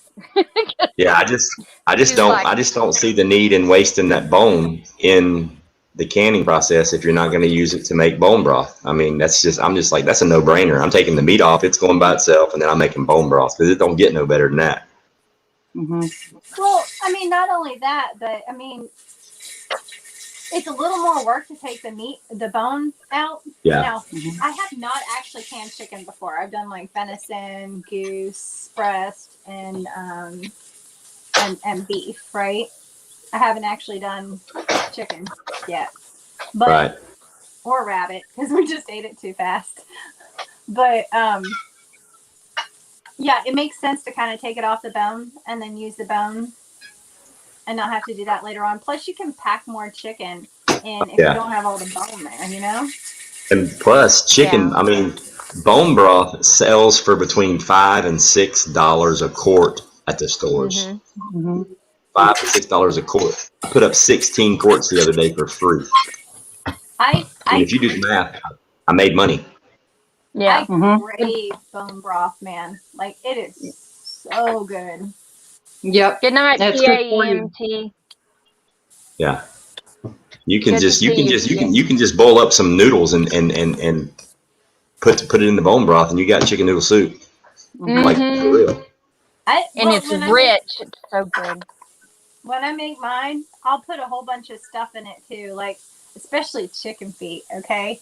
That is the best for bone broth. Yeah, like, I agree.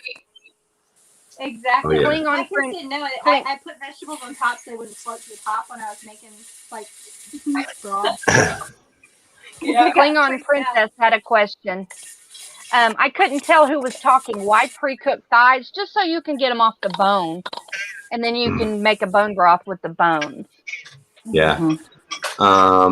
Discover Sustainable. Do you have a link for the video of the bone broth?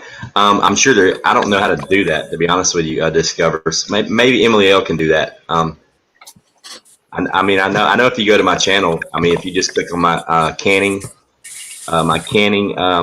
playlist, it's on there. It's one of the most recent videos I've done.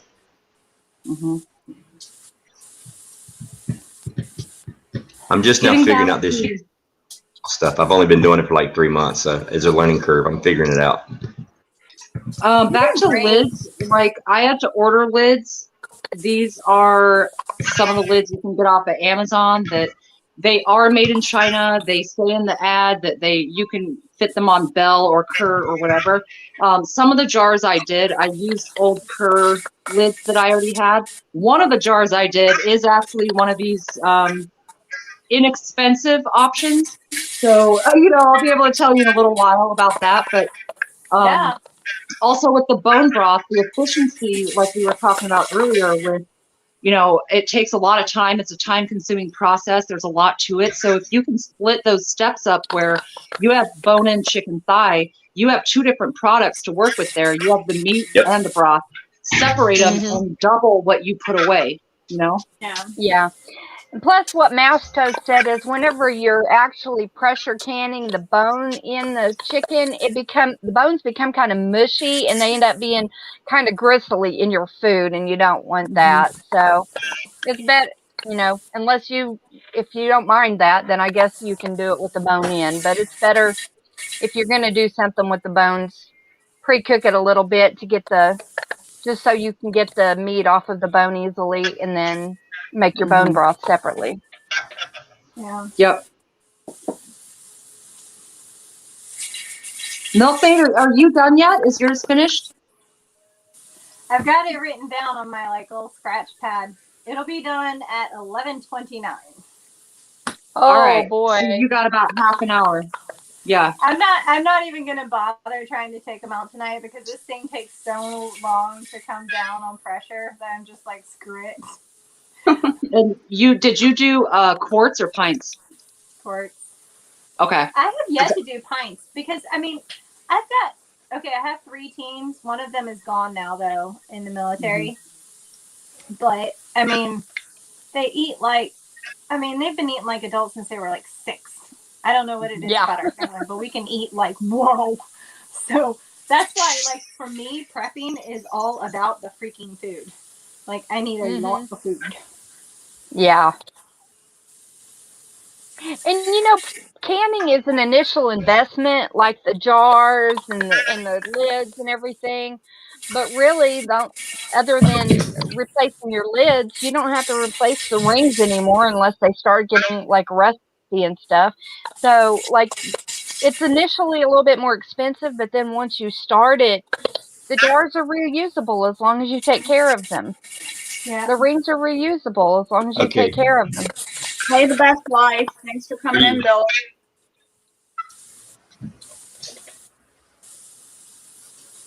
I'm trying to go solo here. There we go. There's the chicken. Yeah. And now I pull the chicken off the bone, I put it in the jar, and then I fill it up with water because the liquid that's in here is chicken broth. That's chicken broth in there. Now this is the liquid gold. Look at that. Whoa. That's good. beautiful.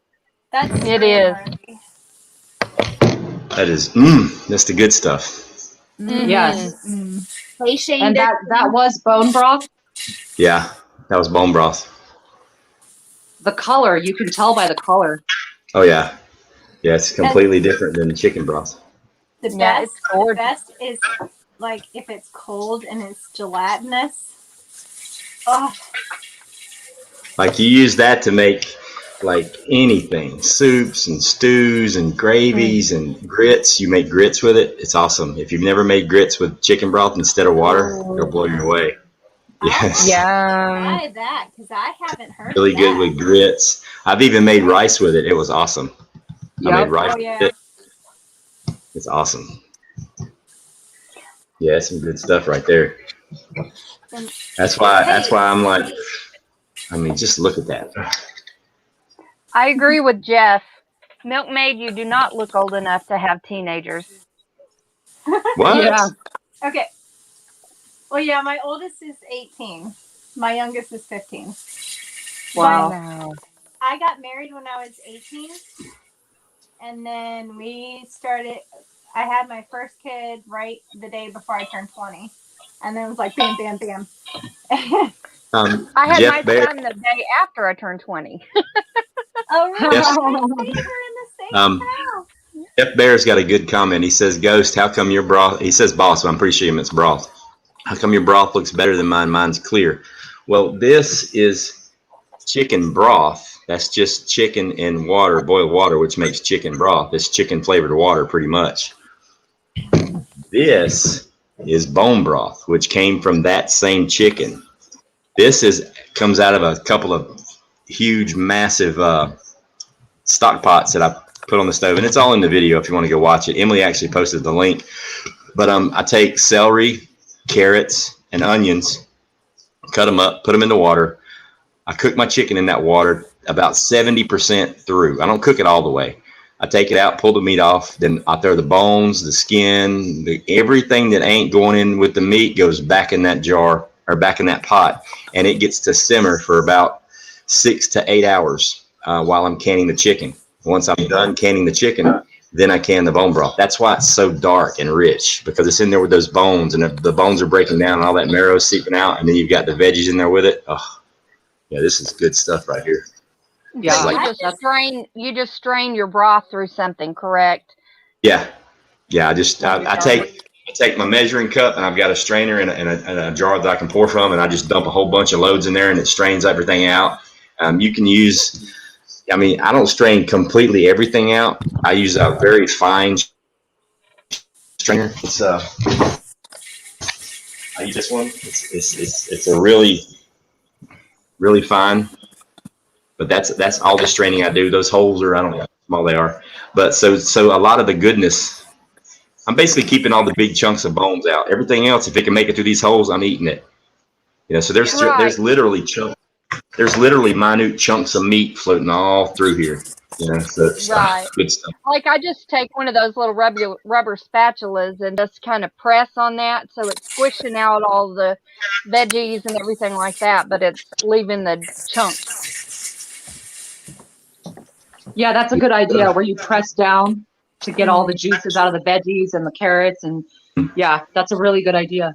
And don't forget to scrape the bottom of that strainer too, so you're not losing that stuff that's hanging off the bottom. And you can do multiple loads of the, like the bone broth. Usually the first load is super dark like this one. And then I've got my second load that went in the canner is a little bit lighter. And then the third load is a little bit lighter than that. So I have 3 different levels of intenseness. I'm glad you said this because I was going to bring it up if you didn't. Because you can do a couple of loads. Oh, yeah. I mean, stretch that stuff. You're pulling all those minerals out. Like I did 3 separate loads of the broth, and there are 3 different thicknesses if you keep adding water and you boil it later. Hey, Crust is the answer. Hey, Sita. Hi, Sita. Oh. I'll be honest, I haven't canned broth because it doesn't last long enough. Everybody drinks it. Like we'll put it in a mug, or like I'll throw it on a pot and throw like a couple sprigs of rosemary off the bush and some like mushroom powder. Just punch that stuff up. Some thyme. You guys, we just hit the 3-hour mark, and we're back up to 60 and 63, 64 people in the chat. We haven't dropped below 50 the entire time. That's awesome. Wow, Hit that guys. thumbs up. Hit that thumbs up if you haven't already, please, folks. That's crazy. Oh, yeah. I never expected this many people would come hang out with us doing this.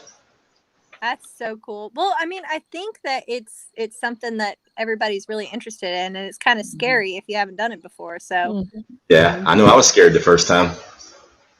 Yep. Oh yeah. I had Mouse Toes' video on, and I'd play it, and I'd do that step, and then I'd push play again when I went to the next step. I did that with Cobra. And it's like Virginia, we were all scared. We were scared right along with her. You got stuff spewing out the side, and I'm like, whoa, turn the heat off. Don't touch the weight. I know. I came in with a propane tank and a misthreaded vintage canner just to throw the curve in there, man. It's all right. Hey, but that's how you learn. Yeah. I was waiting on the countdown, like from the show 24, like having a 10-second countdown, hoping Virginia could make it stop at 2 before it went. At least we all survived. That was a good show. Well, you know what? Glad though. I mean, not for you. I'm sure that was frustrating, but I'm glad though because if somebody else is trying to can for the first time and they're watching that, and going on, then boom, they've got the solution. Yeah, I completely agree. I think, like I said before, if all of us had come up here and had not one mistake, that there's not as much to learn in that case, in my opinion. So exactly, I'm happy to be the mess up for everybody else. I'll do that. I'll take one for the team. Hey, we got the best life shopping for a pressure canner now. We did it. Good job. Nice. Welcome to the club. It's addictive. I'm going to tell you right now, it is addictive. I hope the next time you hold one of these lives, more people come up, Ghost. That would be awesome. Yeah, I'm gonna run a T6 cable here into my kitchen so I can get better reception. I mean, I paid for the StreamYard so I can have like 10 people up here. Well, there you go. See, more people need to join. Yeah, with this Wi-Fi thing, it's got me limited to 6 cameras. I thought you were hardwired in now. I am in my bedroom and in my basement, but I'm in the kitchen. Oh, okay. You need an extension for in your kitchen. Like you need to run a cable for. Yeah, I'm gonna run a cable this week, maybe tomorrow. But I think your stream went really good tonight. You didn't really have that much of an issue. Yeah, and your sound's been awesome. Like Sandra. Sandra Moody says. Yeah, Sandra Moody says, Ghost Prepper hubby just joined me so he could help if I needed it. I think he just wanted to make sure I didn't blow the kitchen up. There you go, Sandra. Good job, Mr. Moody. Yeah, bullfrog. Did I anybody haven't get blowed blown up? anything up yet, but it's close. Bullfrog. Anybody get blowed up late? No, no. Virginia had us Not worried, yet. but she pulled it out. Virginia pulled it out of the fire. She did good. Yeah, You I did did. good. You should have seen it earlier. I had propane going and steam coming out the side. It was a moment, but we're good. We're good. Like I said, tenacity award right there. There Yep. you go. Yep. All right. I am at 0. It's time for me to pull mine out. Oh, I'm jealous. I've got. Wait a minute. When do I take it out? 11:20. And you always want to make sure you're placing your jars on a towel on the countertop Mm-hmm. to cool. No, Jennifer, I wasn't saying more people to watch. I was just hoping that more people would get up on the panel. You know, newbies or whatever, experienced people get on the panel. It would be nice. Oh, yeah. Well, because I mean, especially if you do that, then like if something goes wrong, you have somebody right there. Right, exactly. And not that we don't want more people watching Ghost. Of course, we want as many people watching, but it'd be nice to have more people on the panel too. Yeah. And now you I let mean, it. this is my first time canning beans. I Awesome. just haven't done them before. Yeah. I took my weight off. Now I let it sit for 10 minutes. Now, the Okay. thing is with the ghee that Ghost was talking about earlier, now I've cooked down ghee before, I've made ghee, but I've never canned it. So I'm really interested in that. Mhm. Yeah. You know, I thought earlier, I mean, this is way back in the conversation, but like if you're taking the time to can, right? Uh-huh. Because it is time consuming. Right. You could be doing something else. I'm a very poor multitasker, but Yeah. I try. But like, for example, I bought a 25-pound bag of carrots that I'm gonna be chopping up and dehydrating because they just fit in a jar so tiny that way. It's nice. But Hey, y'all, this is so. I'm sorry. oh, sorry. Go ahead. No, go ahead. I was gonna say you can be like doing food prep for either freezing or dehydrating while you're sitting here listening to the jiggler, or you can be doing the thing that I do where I get all my mail in a big box and then I go through and like sort it and do all of that, or you can be folding laundry or, you know, anything like that. It doesn't have to be you sitting there staring at your canner the whole time. Right. Yeah. Jennifer Wilson says she's an internet marketer and she could teach us some things to help grow our channel and get more people to watch the videos. That would be awesome. You could shoot me an email and I would love to hear anything you have to say. That'd be awesome. And Rolling Homestead says, Ghost, now you got to do a pressure canning video on an open fire, SHTF. Ta-da! Didn't we talk about that earlier? Mm-hmm. Yep. Yeah, we talked about that earlier, Roland, that I was going to go outside in the backyard with an internet cable and start a fire and see what happens. Milkmaid, I also wanted to tell you, you were talking about the carrots. Have you ever tried carrot fries? Yes, those are delicious. Yeah, Really? I just did a video. I think it's dropping on Sunday, but it's on carrot fries, and you could do carrot fries and freeze those, and that's a good way to use up your carrots too, and they're really good. Yeah. Well, I mean, I put carrots in all my soups. Like, Yeah. I do soups a lot. Everybody hates it in the summer, but it's one big pot. It makes a great big bunch, and then I can freeze some or can some or whatever. But it's super easy, and I always throw carrots and garlic and onion and all that fun stuff in it. Yeah. But just having that on hand is nice. Right. Jennifer's asking for your email, Ghost. Emily got it. Oh, okay. Emily's all over it. She's always on point. Jeff has a question about using a pressure cooker on open fire and not ruin it. The outside of it is going to get a little more charred with open fire in my experience, but the inside should be perfectly fine. Yeah. Well, I'm actually going to do it a couple of ways. I'm trying to decide if I want to do it over the open fire or if I want to build a wide fire pit and have the fire burning on one side and just slide my coals over and cook on the coals. Yeah. Mm-hmm. Yeah, the problem I had was regulating the heat tonight when I had that bigger burner. if I turned it down to keep the PSI where I wanted it, it shut the whole burner off. So Right. I had to do a little bit of MacGyver work, and I also had to move up to the kitchen. So for me, I had trouble with a propane burner. For anyone out there trying to learn, I had a tough time with that. Open coals or wood or something might be a little better. Guess who's here? We're gonna see if we can get 7 up here. Yes, Susanna! Susanna! Yes, girl! Hi. Hey. How'd you... So I took them out and I'm going to show them here in a minute. Woohoo! Yay! Awesome. Good to see you, Susanna. Can you I see got that? it bigger. Make her big. I'm not sure if you can see it. All we see is your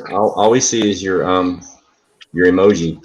All we see is your pretty face. We don't see any cans. You gotta turn your camera on. Oh, really? No, Go I'm make her seeing big. jars.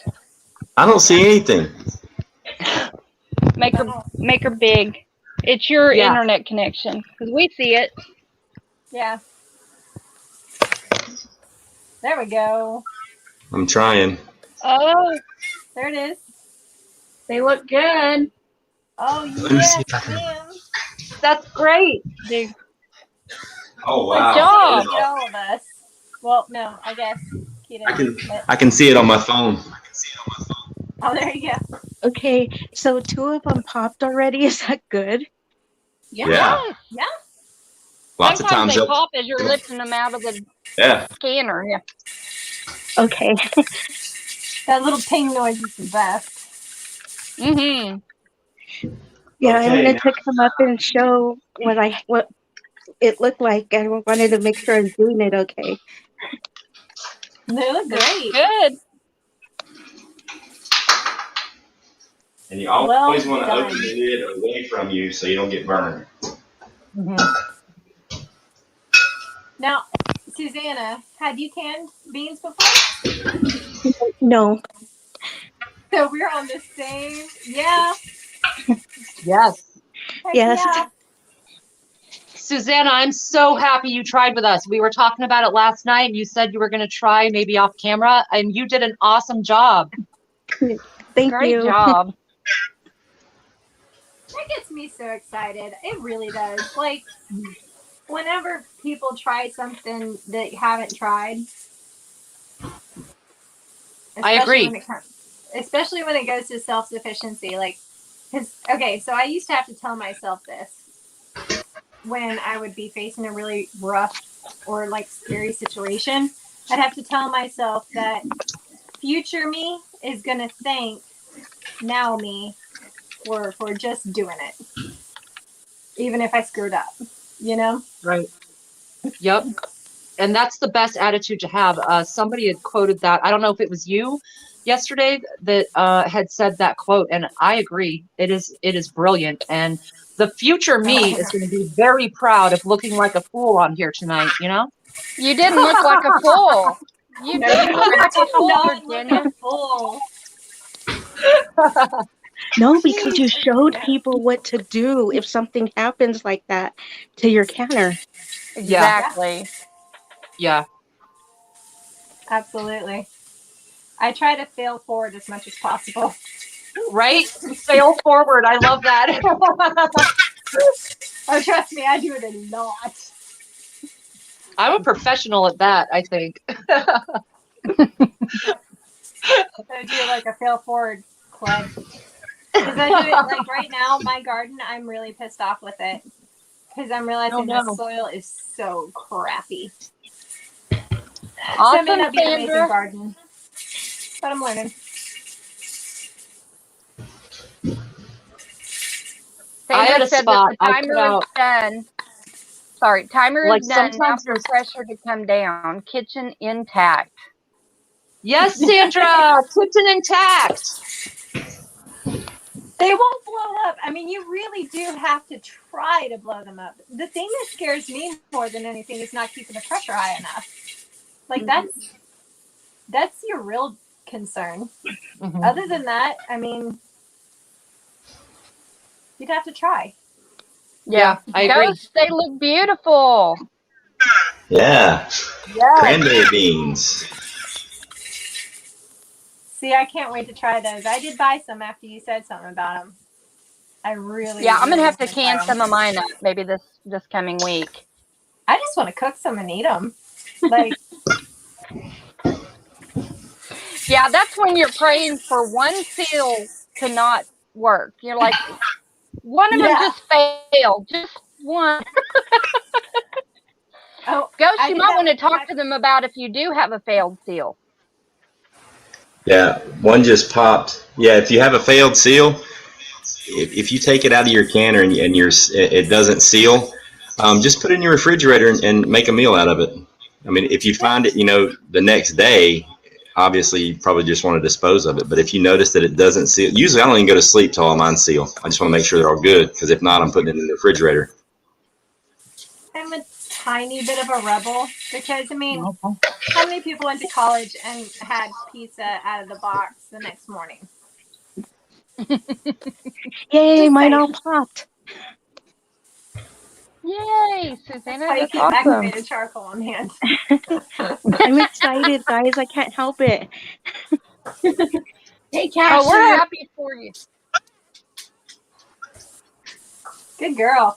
Jeff, I see you down there, but my stream is limited. I can only pull up the ones that are on the panel. My internet is on Wi-Fi, and it's like running really slow right now. I can't pull anybody else up. Oh, do you want me to jump down?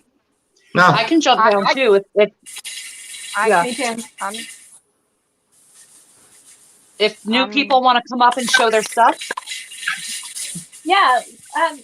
If people have stuff to show that they've done canon alongside of everybody, like, Yeah. just let me know. I'll pop off.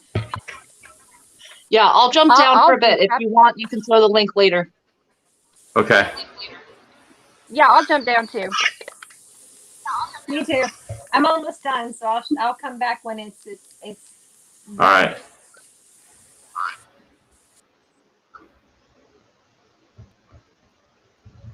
And there was 2. And see, my stream's running so low, my phone has 2 on it, but my laptop still shows everybody's here. Oh, wow. Yeah. That's how slow it is. And it won't even let me pull Jeff up. All right, there we go. Hey, Jeff. All right. Can you guys hear me? What's going on, brother? Hear me? I'm doing good. How are you? Can you hear me? Yeah. Yeah, you can hear me? Yes. Okay, I'm going to show you how to deal with the fire temperature problem cooking over an open fire. I'm sorry, I just caught the tail end part. Temperature problem with open fire. Oh, I think he froze.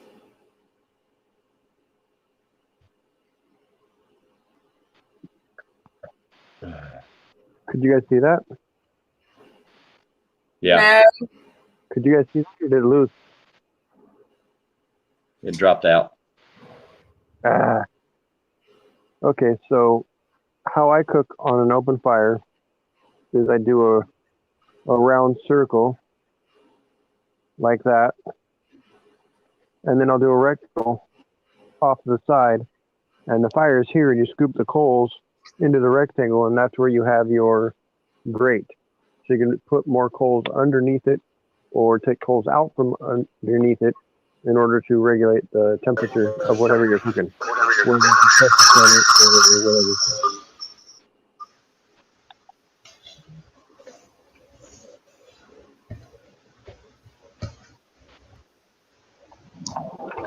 You guys catch that? Yeah, that's what I plan on doing. I'm gonna do the grate, but I'm gonna try doing it like not directly over the fire. I just want to get the coals really, really good and hot, kind of like when you're smoking a pig or something, and just kind of slide the coals to the side. Do you think it'd be easier to regulate the temperature with just the coals or with the open fire? Coals all the way. All right, yeah, so that's probably what I'm gonna do. I'm just gonna use the fire to make the coals, and I'm gonna shift them over to where I'm cooking. Let me grab a piece of paper and let me draw this for you so you can kind of see it. I can show you a picture.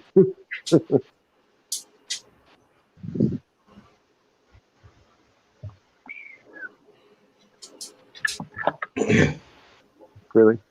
Yellow?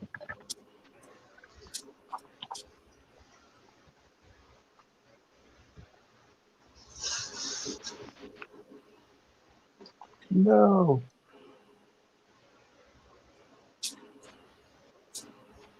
Okay.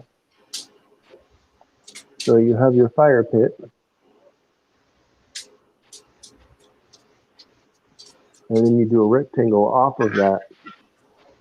And that's where you put your grate. Your fire is here, and you move the coals underneath. You Yeah. can move them in or out to regulate the heat.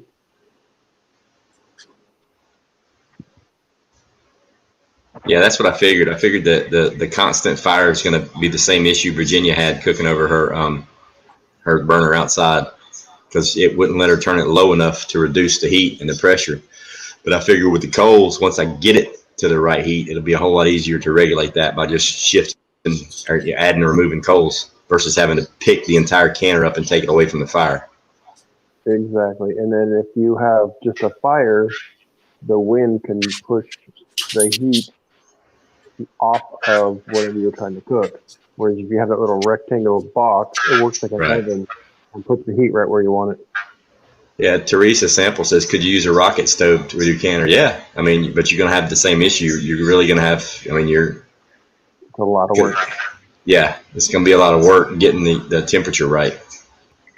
It'll be easier with the cold. So what? Who, Owl Hall, or just hopped in? Oh, hey, Hoop. Hey, Hoot, how you doing?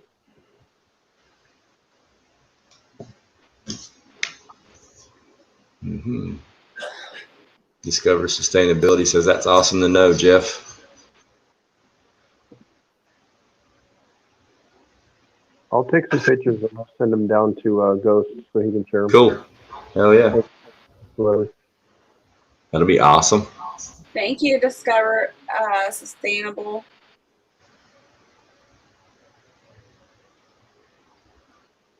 I think I'm going to shift, since I'm done, all my jars have popped. My process is done as far as canning goes. I think I'm going to shift back to my laptop in the bedroom so I get a better connection and shut these two feeds down. And then hopefully we can pull everybody back up and talk and finish watching Virginia and Milkmaid with theirs, because they still got a ways to go. Yeah. All right, see, I'll hold it down. I'll get everything situated and I'll be on the other laptop. All right.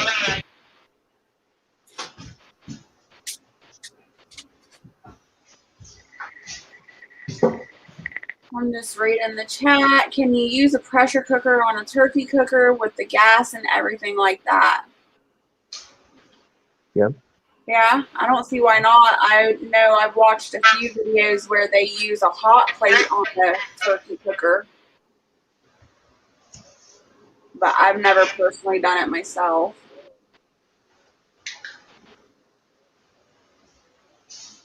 Anything where you can regulate the heat will work.